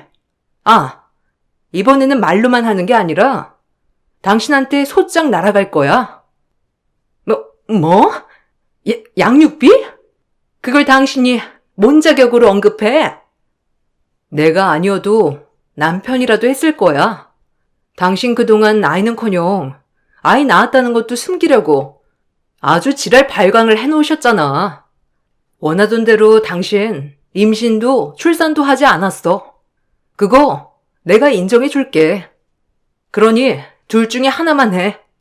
내가 당신 출산한 거 숨겨줄 테니 더 이상 아이 일에 관여하지 않겠다는 거. 혹은 지금까지 제대로 지급하지 않았던 양육비 일시불로 납부하는 거. 어떤 걸 할래? 뭐? 그 많은 돈을 어떻게 한 번에 보내? 그래. 당신 의지는 그것뿐이야. 딸아이보다 돈 몇 푼이 더 벌벌 떨리는 일이지? 내가 당신에 대해서 하나도 모를 거라 생각해? 당신 요즘 만나는 사람도 있지 않나? 그 사람은 당신이 출산했다는 것도 이렇게 찾아오는 것도 알아? 뭐? 치사하게 이야기할 생각은 아니겠지? 그건 내 자유지. 그건 좀 겁이 나나 보네? 역시 한번 쓰레기는 뒤집어도 쓰레기란 게 사실인가 보네. 지금 바로 집으로 가봐. 양육비 소송 서류 갔을 테니까 꼼꼼히 확인해 보라고. 진모는 당연히 양육비에 대한 얘기가 나오자 언제 그랬냐는 듯 사라지고 말았습니다. 역시나 이번에도 진모는 혹시나 아이가 큰 병에 걸린 것은 아닐까 보험을 노리고 접근을 해온 것이었어요. 아이 이름으로 된 보험을 조회해보니 친모가 가입한 보험이 꽤나 많았습니다. 그걸 알고 나서 참 기가 막히더라고요. 아이가 퇴원을 하고 나서는 언제 그랬냐는 듯 연락이 오지 않았습니다. 처음에는 친모에게 전했던 양육비 청구를 중단할까 싶었지만 딸아이를 위해서라도 받아내야 되겠더라고요. 끝까지 청구를 진행하자 친모는 저에게 연락도 왔습니다. 야, 소송 취하 안 해? 내가 돈이 있으면 어른이 양육비 주겠지. 없는 걸 어떻게 하니? 아, 돈도 없으신 양반이 여행도 가시고 자동차도 바꾸시고 명품백도 척척 들고 다니시는가 봐요. 너 어떻게 알았어? 내 뒷조사하니? 뒷조사는 당신만 하는 건 줄 아셨나 봐요. 당신 똑똑히 들어. 양육비 청구는 나를 위해서가 아니라 유미를 위해서 하는 거야. 당신이 유미에게 남긴 상처, 그거 치유해 줄 거라고 내가. 그 돈 꼭 받아서. 그러니까 돈이 없으면 돈을 벌어서라도 줘야 할 거야. 네가 무슨 권리로? 당신이 뭔 권리로 얘기를 해?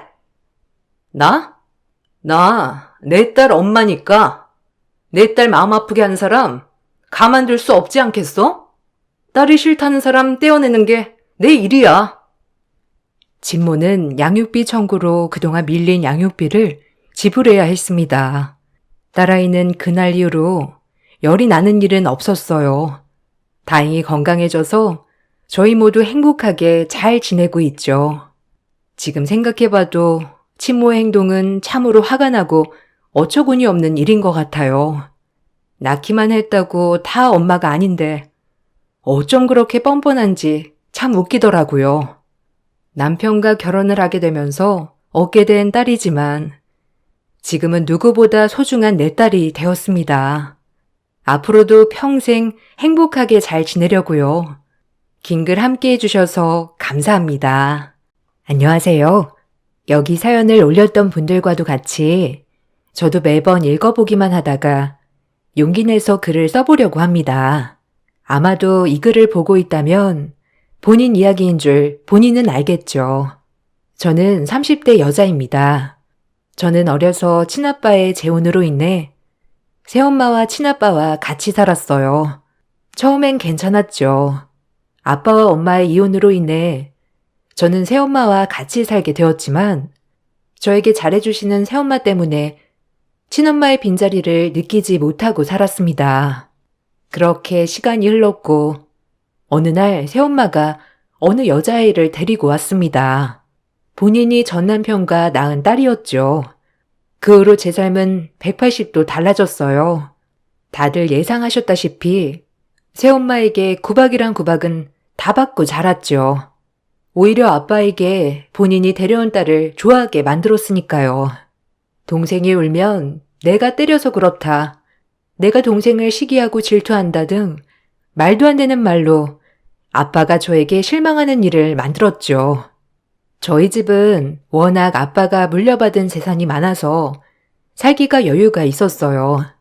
저도 어려움 없이 자랐고요. 하지만 새엄마의 구박은 견디기 정말 힘들었죠. 그럴 때일수록 친엄마가 그리웠습니다. 내가 왜 이렇게 미움받는 집에 있어야 할까라고 생각하면서요. 어쩜 이리 못됐니? 네 동생이 네 인형 가지고 노는 꼴을 못 보는 거야? 애가 왜 이렇게 욕심이 많아? 아주 심술쟁이구나. 갖고 놀게 해주면 얘가 계속 안 준단 말이에요. 저도 갖고 놀고 싶은데 왜 저한테만 그러세요? 희영이한테는 아무 말도 안 하면서. 어머, 눈 똑바로 뜨고 말 대답하는 것 좀 봐. 너네 엄마가 그렇게 가르쳤니? 아주 치엄마 닮아서 되바라져서는. 우리 엄마 욕하지 마요. 아줌마가 뭘 알아. 나 우리 엄마한테 데려다 줘요. 네? 여기서 살기 싫단 말이에요. 네가 네 발로 나가. 내가 널 데려다 주면 아빠가 가만 계시겠니? 네가 아빠한테 가서 엄마랑 살고 싶다고 하란 말이야. 내가 다 잃을 거예요. 엄마가 오늘 저 때린 거랑 구박한 거 아빠가 알면 가만 있겠어요? 희영이랑 엄마랑 다 잃을 거예요. 네가 덜 맞았지? 얼른 나가버려. 너네 엄마한테 가란 말이야. 여기엔 네가 있어야 할 곳이 아니야. 알겠어? 아유, 징글징글해. 계모는 그렇게 저에게 친엄마한테 보내달라고 말을 하라고 종용했죠.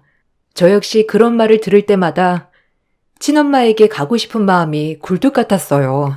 하지만 친엄마는 경제적으로 능력이 없었기 때문에 현실적으로 쉽진 않았죠. 그렇게 계모에게 가정 구박을 다 받고 전 고등학생이 되었습니다. 아빠 회사에서는 저를 상속녀라고 했지만 사실상 새엄마의 입김이 심했기 때문에 그 모든 사람들도 새엄마 눈치를 보기 바빴죠. 아빠도 답답했던 게 제 말보다는 새엄마 말을 들었으니까요. 그렇게 불우한 유년기를 지나 저는 20살이 되었습니다. 이제 새엄마의 구박도 지치고 제 말을 들어주지 않는 아빠의 말도 지쳤어요. 결심을 한 순간이었어요. 대학도 붙었겠다. 이제 조금은 독립을 해야겠다고 말이죠. 아빠의 울타리에서 벗어나 친엄마에게 가고 싶다고 생각했어요. 그렇게 전 아빠에게 통보를 하고 집을 나갈 준비를 했습니다. 아빠의 반대를 무릅쓰고 말이죠. 너 이 집을 지금 나간다면 영원히 내 딸이 아니야. 알겠어? 내가 널 어떻게 키웠는데 이제 와서 친엄마한테 간다고 해? 아빠가 내 말을 들어준 적이나 있어요? 맨날 새엄마 편, 희영이 편. 난 이 집에서 뭐 해요 도대체? 나도 사랑받고 살고 싶어, 알아? 뭐? 너 해달란 거 지금까지 다 해주지 않았니? 그리고 설사 내가 희영이 편을 든다 하더라도 넌 이하비 속을 모르니? 표현을 안 하는데 어떻게 알아요? 지긋지긋해요. 새엄마한테 놀아나는 아빠도, 그리고 얄미운 희영이도 나가게 해주세요. 친엄마라고 널 반길 것 같아? 한치의 망설임도 없이 널 나한테 버리고 간 여자다. 그런데도 친엄마를 찾고 싶다는 거야? 아빠보단 낫겠죠. 새엄마 말이라면 고지골대로 드는 아빠보다요. 일부러 눈 감고 귀 막은 아빠보단 나아요. 안녕히 계세요. 전 아빠에게 그 말을 남기고 친엄마를 찾았습니다. 그리고 친엄마와 눈물의 상복을 했죠. 아빠와 살던 때랑은 다르게 풍족하진 않았지만 그래도 엄마의 사랑만 있다면 충분했어요. 제가 집을 나간 그 순간 새엄마와 혜영이는 얼싸안고 춤을 췄다고 했죠.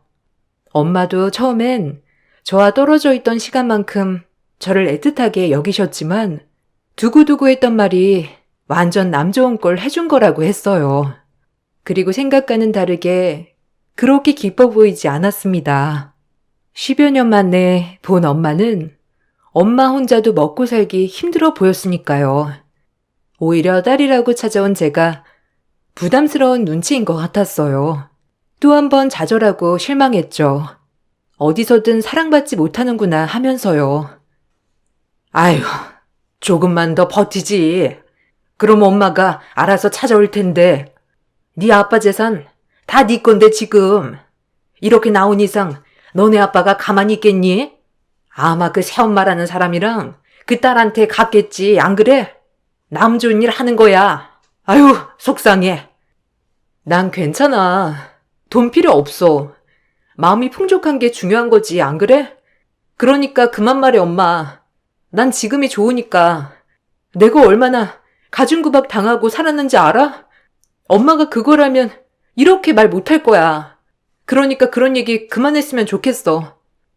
속상해서 그렇지. 그렇게 구박당하고 결국엔 집을 나왔으니 아유, 아까워 죽겠네. 그래도 네 아빠께 다 네 건데. 그만하라니까. 그럼 내가 계속 구박받고 살았으면 좋겠어? 아빠도 변했어, 알아? 내 말은 들어주지도 않는다고.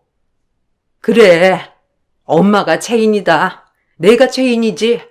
널 그렇게 두고 나가는 게 아니었는데 엄마가 조금만 참았어야 했는데. 아휴. 엄마는 미안하다고 하셨지만 그래도 조금은 더 참지라는 마음인 것 같았죠. 처음엔 좋았지만 여기나 저기나 제가 마음 붙일 때는 없어 보였어요. 날 진심으로 누군가는 사랑해 줄까? 내가 도대체 왜 태어났을까 하는 생각에 휩싸여 모든 세상에 적대적일 무렵 전 한 남자를 만났어요. 처음으로 정말 누군가에게 사랑받는다는 느낌을 준 남자. 금세 사랑에 빠졌죠. 그리고 불타는 연애를 했습니다. 예비 시어머니는 아무것도 가진 거 없는 저를 마음에 들어 하시지 않았어요. 제가 공무원이나 있는 집 자식이었으면 좋겠다고 제 앞에서 대놓고 말했으니까요. 그 정도로 좋아하시지 않는 티를 내셨습니다. 그래도 남자친구가 저를 너무 사랑한다는 말에 결혼을 허락해 주셨어요. 그렇게 저희는 결혼을 하게 되었죠. 이미 아빠와는 연을 끊고 나왔기 때문에 결혼식에 아빠를 부를 수가 없었어요. 그렇게 엄마만 있는 결혼식을 진행하게 되었습니다. 훗날 아빠가 제 결혼 소식을 듣고는 큰 충격을 받은 듯 했지만 그때는 아빠에 대한 원망이 가득할 때라 별 개의치 않았죠. 그렇게 저의 신혼생활이 시작되었어요. 남편도 공무원 초년생이었기에 저희는 시댁에서 신혼이 시작되었죠. 행복할 줄만 알았던 결혼생활이 고단한 생활의 시작이었어요. 이제 우리 집에 시집을 왔으니 우리 집 법을 따라야겠지. 아침 일찍 일어나서 밥 차리는 건 기본이다. 알겠니? 네, 그렇게 할게요. 그럼 아침 차리고 제가 낮엔 일을 가니까 저녁에 갔다 와서 저녁도 차리면 되는 거죠?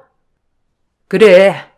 아버님 항상 똑같은 국 안 먹으니까 국은 아침 따로 저녁 따로 차리는 거 잊지 말고, 알겠니? 양 조절을 잘해야 돼. 네, 노력할게요. 이제 저도 준순 씨 가족이 되었으니 가족의 룰을 따라야죠. 제가 잘할게요, 어머니. 예쁘게 봐주세요. 아유, 네가 공무원이었으면 얼마나 좋았겠니? 안 그래? 아무래도 정년도 보장되어 있고 중소기업 얼마나 간다고. 어머님은 제가 잘한다는 말에도 대꾸는 없으셨어요. 그저 저를 계속 아쉬워하시는 마음을 표현하셨죠. 속상했습니다. 남편은 공무원 초년생이었기 때문에 며느리도 공무원 며느리를 보고 싶어 하셨지만 제가 공무원이 아니라 일반 회사원이었기 때문에 저를 마음에 안 들어 하셨습니다. 아무래도 공무원인 본인 아들이 조금 더 특별한 여자와 결혼하길 바라셨으니까요. 그래도 전 꿋꿋이 견뎠어요. 어려서부터 눈칫밥을 많이 먹고 자랐기에 이 정도 눈치쯤이야 견딜 수 있었거든요. 그렇게 시집살이는 시작이 되었고 점점 고단한 날들도 들어갔죠. 그것도 모자라 시어머니는 공무원 공부를 하라며 저를 다그치시는 날도 많았습니다. 얼마나 서럽던지 어디 가서 못 배웠단 소리는 들어본 적이 없는 저였지만 친정백도 없고 평범한 회사원인 저는 공무원 아들에게 성에 차지 않는 며느리감이었죠. 스트레스는 극에 달해갔어요. 무슨 말만 하면 어머님은 다른 집과 비교를 하셨으니까요. 예, 그 회사 다녀서 얼마나 버니? 안정적이긴 한 거야? 나 원참? 우리 준수 똑같이 공무원 색시 아니면 신정 좀 빵빵한 집에 장가 보내고 싶었는데. 아휴, 똑같은 훅수저 만나서 어쩌니? 우리 준수가 고생하는 거 아니야? 직업이 번듯하기라나 돈이 많기라나. 네? 아, 그러셨구나. 그래도 어머니 저희 회사도 자본금도 튼튼하고 아이 가져도 육아휴직에 출산휴가 다 나오는 직장이에요. 너무 걱정하지 마세요. 나름 중소기업이라도 탄탄하거든요. 준수 씨 고생 많이 안 할 거니까 걱정 붙들어 매세요, 어머니. 참나? 애 낳고 끝까지 다닐 수나 있겠어? 그런 회사? 너네 친정이 돈이 없으니 너희 무조건 맞벌이다. 알겠어? 네, 저도 맞벌이 할 생각이니까 걱정 마세요. 아직 아이도 없고 요즘 세상에 혼자 벌어서 어떻게 먹고 사나요? 저도 알아요. 시어머니는 그저 아들이 저 때문에 고생할까 전전긍긍하였죠. 시댁은 저희 엄마만 보셨기 때문에 제가 엄청 잘 살았다는 집의 딸인 걸 모르거든요. 저 역시도 내 발로 뛰쳐나온 집 미련 같지 않았고요. 나름 그래도 중소기업에 잘 다니고 있다고 생각했는데 어머님은 그마저도 마음에 들어하지 않으셨고요. 매번 이렇게 저에게 스트레스를 주었습니다. 하지만 더 견딜 수 없는 것은 결혼 전 저에게 유일한 안식처를 주었던 남편마저도 점점 저를 무시하기도 하고 저에게 거짓말하는 일이 늘어나기 시작할 때부터였어요. 시댁과 같이 사는 저로서는 최대한 집에서 큰 소리 나지 않게 남편을 달래도 보고 애헌도 해봤죠. 오늘도 늦게 들어와? 아니, 6시면 땡 아니냐고 공무원이. 야근이 얼마나 많길래 월급 보면 수당도 얼마 없더구만. 야근하는 거 맞아? 네가 뭘 알아? 공무원 세계를 알아? 맨날 민원인 상대하는 것도 지치는데 내가 집에 와서까지 널 이렇게 상대해야 해? 내가 민원인이야? 난 자기랑 대화도 하고 싶고 얘기도 하고 싶은데 어떻게 그렇게 말할 수가 있어?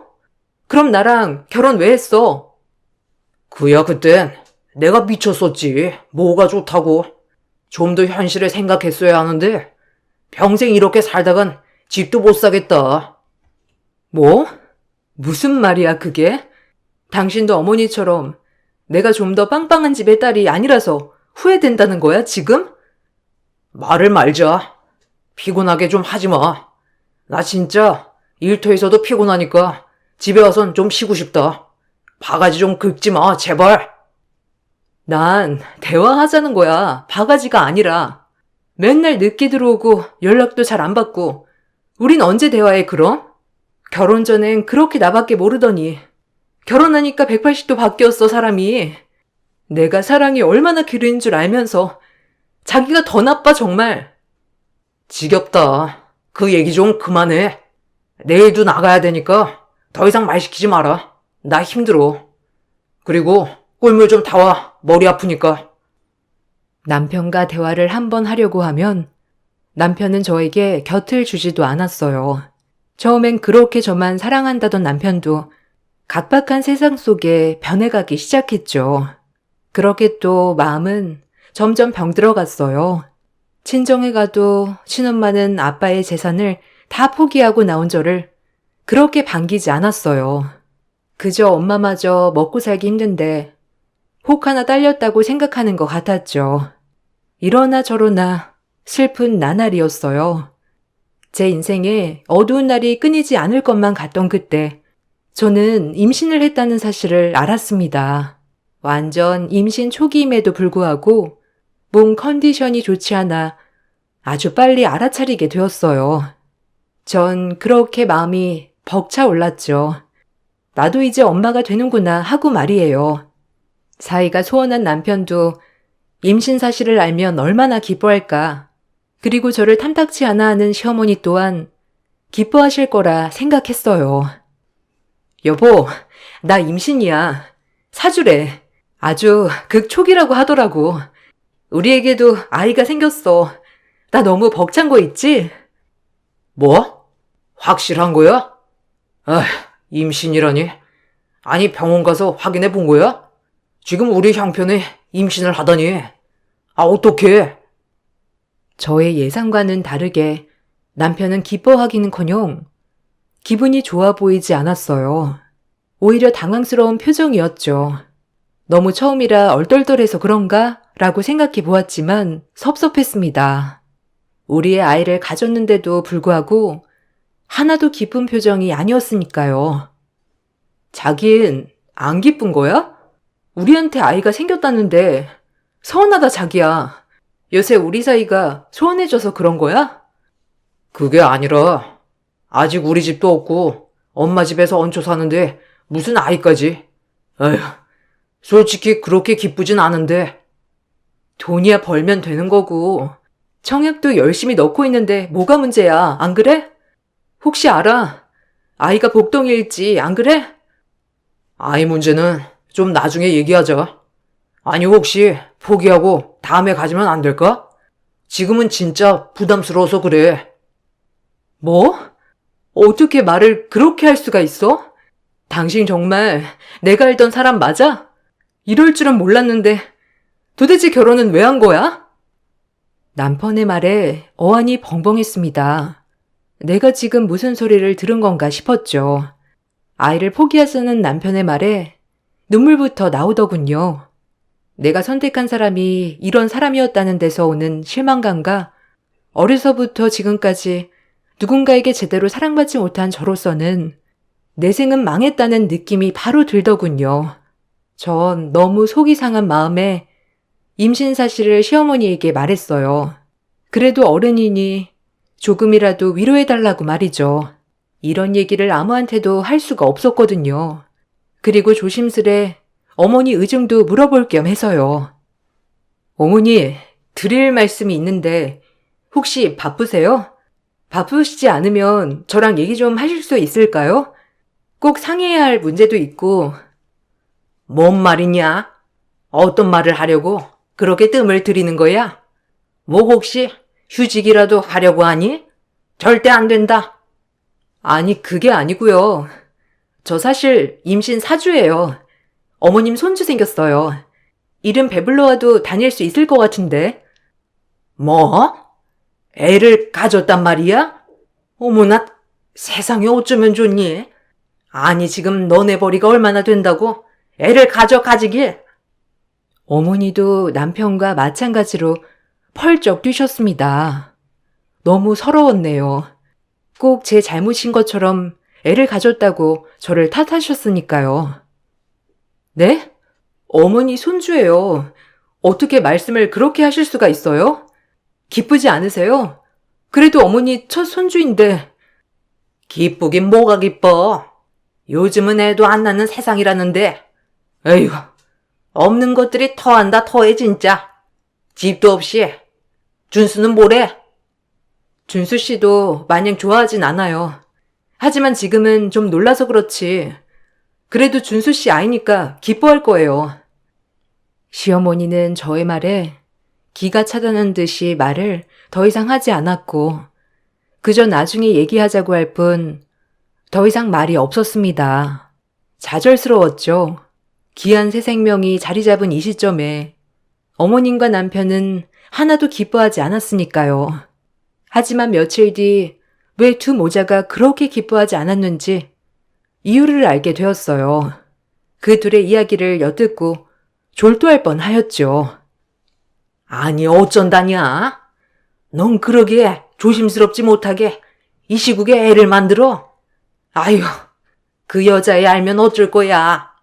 빨리 정리해야지. 내가 정리할게 조만간.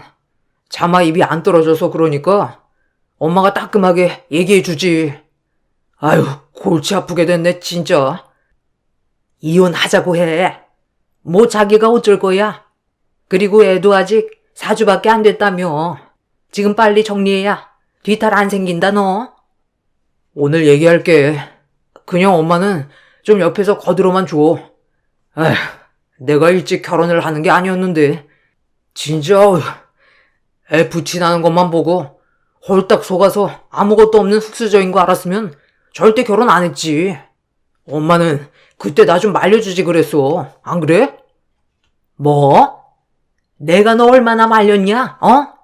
그때는 귓등으로 듣지도 않더니 이제 와서 엄마 탓하는 거야? 아유, 속상해 정말. 시어머니와 남편이 하는 얘기를 듣고 너무 놀랐습니다. 심장이 내려앉는 줄만 알았죠. 절 정리하겠다는 말, 이혼을 준비 중이라는 말, 그리고 남편은 여자가 있었죠. 그래서 저에게 그렇게 소원했던 것이었어요. 제 자신이 어쩜 그리 초라하고 비참하던지. 지금 무슨 말들 하는 거예요? 정리? 그 여자? 지금 내가 들은 말이 사실이에요? 둘이서 지금 무슨 꿍꿍이냐고요? 그래, 마침 잘 왔다. 어차피 알 건 알아야 하니까 이혼해줘라, 우리 아들이랑. 너도 알다시피 둘 다 흙수저 아니야? 난 우리 아들 그렇게는 못 살게 한다. 그냥 깔끔하게 정리해. 그리고 너도 그냥 새 인생 살아, 알겠니? 그리고 네 뱃속에 애도 정리해. 당신은 입 없어? 당신이 말해봐. 이게 다 무슨 소리야? 너 여자 생겼니? 그래서 그러는 거지 지금? 나 이혼 절대 못해. 누구 좋으라고? 이 애는 무슨 죄야, 안 그래? 기가 막혀. 이런 법은 없죠, 어머니. 어떻게 어머니 손주가 뱃속에 있는데 정리하라는 말을 쉽게 해요? 제발 이혼해줘. 내가 미안해. 너도 이렇게 사는 거 지긋지긋하지 않아? 우린 진짜 아닌 것 같아, 어? 너도 하루빨리 새 출발해. 그리고 내 행복 빌어줘, 제발. 나 무책임한 거 아는데 그냥 놔주라, 어? 좋은 게 좋은 거잖아. 나 너한테 마음 없어. 이렇게 평생 못 살아. 제발 놔달라고 애원하는 남편에게 할 말을 잃었어요. 어디서부터 잘못된 것일까? 끊임없이 생각했지만 정말 모르겠더군요. 태어난 게 죄일까? 태어나고 얼마 안 있다 엄마한테 버림받아 살면서 새엄마 이간질에 아빠한테 미움받아 친엄마라고 찾았더니 반기지도 않아. 그리고 결혼마저 실패. 정말 죽고 싶었습니다. 삶을 이렇게 포기하면 안 되지만 살 용기가 없었거든요. 아이마저 지워달라고 하는 남편을 보니 정말 이 결혼 가망이 없다고 생각했어요. 남편에게 방 한 칸 마련할 돈 외엔 위자료 한 푼 받지 않고 이혼했습니다. 죽고 싶었기 때문에 싸울 용기조차 없었어요. 참 어리석었죠. 이혼 후 들은 얘기로는 지금 남편이 만나고 있는 여자가 집안도 부자고 친정에서 대준 사업자금으로 사업을 하는데 연매출 50억이 넘는 중소기업을 운영한다고 하더군요. 이 얘기를 들으니 비참했어요. 그렇게 전 방 한 칸으로 새로운 인생을 시작했습니다. 시어머니와 남편은 아이도 지우라고 강요했지만 차마 제 아이를 지울 순 없었어요. 전 이 아이를 위해 홀로 살아갈 것을 다짐하며 마음을 굳세게 먹었죠. 아가야, 미안해. 엄마가 너한테는 절대 엄마 같은 삶 물려주지 않을 거야. 두고 봐. 엄마 열심히 살게. 지켜봐줘. 아이한테 다짐을 하고 마음을 굳세게 먹었습니다. 시간이 지나고 보니 너무 바보 같기만 했더군요. 전 홀로서기를 열심히 준비했어요. 작은 규모의 회사에 대리급이었지만 미친 듯이 일만 했습니다. 그리고 곧이어 얼마 안 있다 지인에게 남편의 재혼식을 한다는 소식을 들었어요. 나 몰래 참 많이도 준비했다고 생각하니 이를 악물어지더군요. 어디서부터 나를 속여온 걸까라고 생각이 들자 제 자신이 흑화되기 시작했습니다. 이대론 가만히 있지 못하겠다고 생각하며 전 그 결혼식에 갈 준비를 했죠. 배부른 내 모습이 전 남편과 전 시모에게 어떤 얼굴로 비칠지 궁금했거든요. 그리고 결혼식 당일 조금은 늦게 출발했어요. 그리고 남편이 신랑 입장을 할 때 제 모습을 보여주고 싶었기 때문이었죠. 그렇게 결혼식보다 늦은 시간에 도착했어요. 역시나 신랑이 입장을 준비하고 있더군요. 저와 제 아이를 잊고 환히 웃고 있는 그 모습을 보자 분노가 치밀었습니다. 네, 신랑 입장하겠습니다. 그 어느 때보다도 정말 밝은 모습인데요. 우리 멋진 신랑 힘차게 앞으로 걸어와 주십시오. 사회자의 말에 신랑이 발을 떼었고 곧이어 전 앞자리에서 일어나서 박수를 쳐주었습니다. 그 모습을 보고 신랑이 걷다가 멈칫하더군요. 얼마나 웃기던지. 그리고 곧이어 신부 입장이 되었어요. 당황한 신랑 곁으로 친정 아빠와 손붙잡고 걸어오는 여자를 보니 놀라지 않을 수 없었죠. 그 모습은 충격 그 자체였거든요. 저희 친아빠와 이복 동생이었거든요. 그 충격을 뒤로한 채 입을 다물지 못했습니다. 그리고 두 다리가 발발 떨려 주저앉고 말았죠. 이복 동생은 저희 아빠의 지원을 받아 사업도 할 수 있었고 이렇게 성장했었죠. 신부 측에서 신부 엄마, 계모의 환한 웃음을 보니 눈물이 나더군요. 그리고 결혼식이 끝나고 울고 있는 제 앞으로 신부 측 하객들이 일렬 종대하는 것이 아니겠어요? 너무 놀랐습니다. 아니, 시영이 아니냐? 아니, 얼마만이야? 네 아빠가 널 얼마나 찾았는데 희영이 결혼식인 거 알고 온 거니? 어디 있었어? 상무님 안녕하셨어요? 그래도 절 알아봐 주시네요. 감사합니다. 저야 뭐 잘 지냈죠. 잘 지내셨어요? 아니, 시영이가 오다니? 너희 아빠가 널 잃고 얼마나 힘들어한 줄 아니?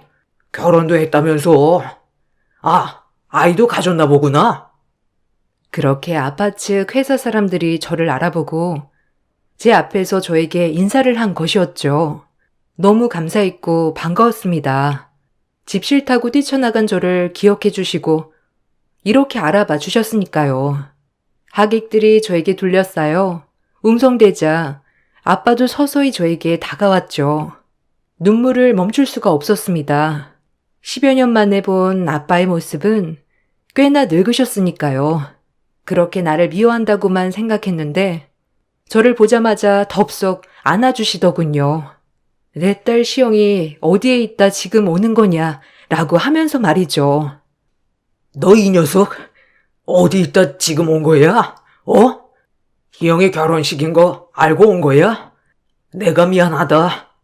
그래도 연락 한 번 없고, 아빠가 얼마나 널 그리워했는 줄 알아? 이렇게라도 와줘서 너무 고마워, 시영아. 아빠가 그동안 얼마나 의지할 데가 없었는데. 아빠는 아빠 싫다고 뛰쳐나간 저를 용서해 주시고 안아주셨습니다. 그리고 뜨거운 눈물을 흘리었죠. 새 신부의 친정아빠가 하객을 보고 울고 안고 난리가 나자 고 시댁 쪽에서도 제 쪽을 주시했죠. 그리고 제 모습을 보고 시어머니는 놀랐어요. 남편도 마찬가지고요. 배부른 거 보니 결혼했다는 소식은 들었어. 잘 살고 있는 거야? 필요한 거는 없었고 하고 싶은 말이 많다. 그리고 고마워. 죄송해요, 아빠. 저 임신 26주예요. 근데 이혼했어요. 집 나가서 잘 살 수 있을 것 같았는데 참 바보 같죠?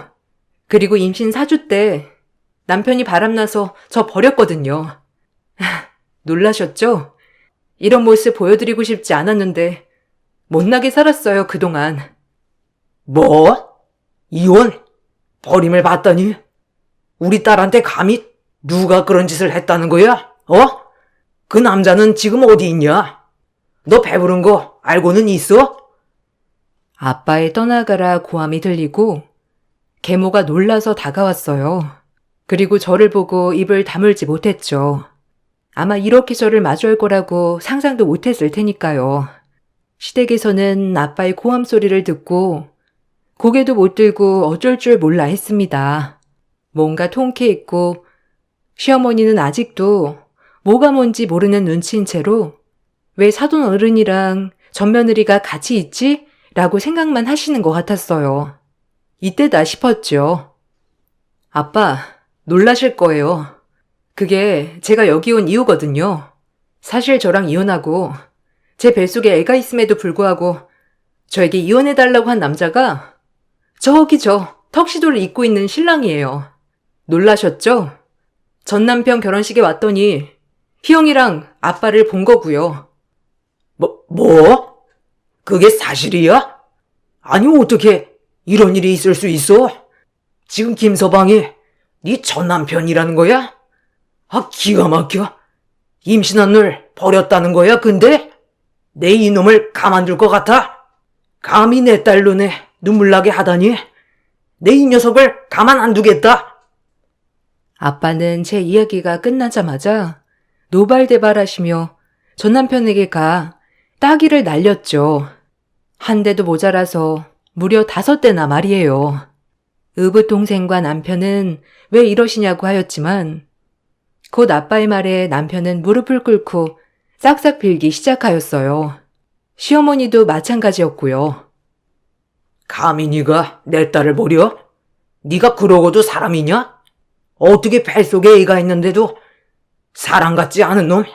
내가 둘째에게 널 허락한 건 네가 이혼남이지만 착실하고 성실해 보였기 때문이다. 알아? 하지만 이런 발톱을 숨기고 있을 줄은 몰랐지. 이 결혼은 없던 거야. 그리고 내 딸을 위해 모든 손해배상 청구를 할 거야. 위자료는 물론이고 첫째 딸과 둘째 딸에 대한 모든 것을. 아버님 죄송합니다. 아니 어떻게 이런 일이. 한 번만 용서해 주세요. 네? 희영이가 너무 좋아서 그랬어요. 제발요. 닥쳐! 사돈어른, 아니 아줌마. 당신 아들 교육을 이렇게밖에 못 시킨 죄. 그리고 내 딸 눈에 눈물 나게 한 죄 두고 보시오. 시어머니 또한 무릎 꿇고 싹싹 빌었지만 이미 화가 난 아빠를 말릴 순 없었어요. 계모는 졸도하고 의붓동생도 울고불고 난리가 났죠. 그렇게 전 의도치 않게 저희 아빠를 다시 만나게 되었어요. 거기 결혼식에 온 하객들은 이런 일이 있냐며 수근수근 대었고 전 남편은 공무원이었기 때문에 거기에 온 회사 동료들 또한 수근수근거리고 난리가 났죠. 그렇게 기막힌 반전이 끝이 났고 저와 아빠는 다시 만나게 되었습니다. 계모는 못마땅해 했지만 아빠는 예전과는 달리 철저히 저의 편이 되어주었죠. 그래도 제 나름대로 중소기업에서 열심히 일한 덕분에 아빠의 사업체에서 일을 배우게 되었고 뱃속 아가도 무사히 출산하였어요. 계모는 제가 아빠 회사에서 일하는 것을 싫어했지만 저도 과거의 제가 아니라 위대한 엄마가 되었기 때문에 계모는 찍소리도 못하게 짓눌러 버렸죠. 이젠 절대 당하고 살지 않을 거라고 다짐했거든요. 아빠는 내심 제가 회사 일을 도와 여러 가지 일을 추진시키는 것을 좋아하였고요. 다시는 떨어지지 말자며 저에게 당부하였어요. 어찌나 눈물이 나던지 평생 사랑받지 못하고 살았다고 생각했는데 아빠가 날 이렇게 끔찍이 사랑하고 있었다고 생각하니 그동안 내가 철이 없었나 하는 생각도 들었고요. 그래서 기어이 이 집에서 살겠다는 거야? 이 집 싫다고 나가놓고서는 이제 와서 들어오겠다는 게 말이 되는 줄 아니? 하나도 안 변하셨네요. 욕심이 그득그득. 그동안 저 없을 때 희영이 친딸인 양 많이 행사하셨잖아요. 이제 욕심 좀 내려놓으세요. 개뿔 하나도 없이 혹 하나 데리고 와서 이 정도 누리고 살았으면 좀 놓을 줄도 아셔야죠. 내가 아직도 마냥 어린 이시영으로 보여요? 뭐야? 아니 너 말을 어디서 빼었길래 그따위로 하니? 너네 친엄마가 널 그렇게 가르치더냐? 눈 동그랗게 뜨고? 내가 어렸을 때 그렇게 당해놓고 지금 이 정도만 하는 걸 다행으로 여기세요. 당신 딸이 가진 모든 걸 다 뺏을 수도 있으니까 적당히 찌그러져 있으라고요. 알겠어요? 지금 아빠가 예전에 아줌마 말만 듣는 아빠로 보여요? 아줌마도 느끼잖아요. 그니까 작작해요. 내가 가만히 있을 때 지금이라도 감사하게 생각하란 말이야. 두 모녀 내쫓기 전에 나 건들지 마요. 내 딸이랑 나 건들면 나 가만 안 있어.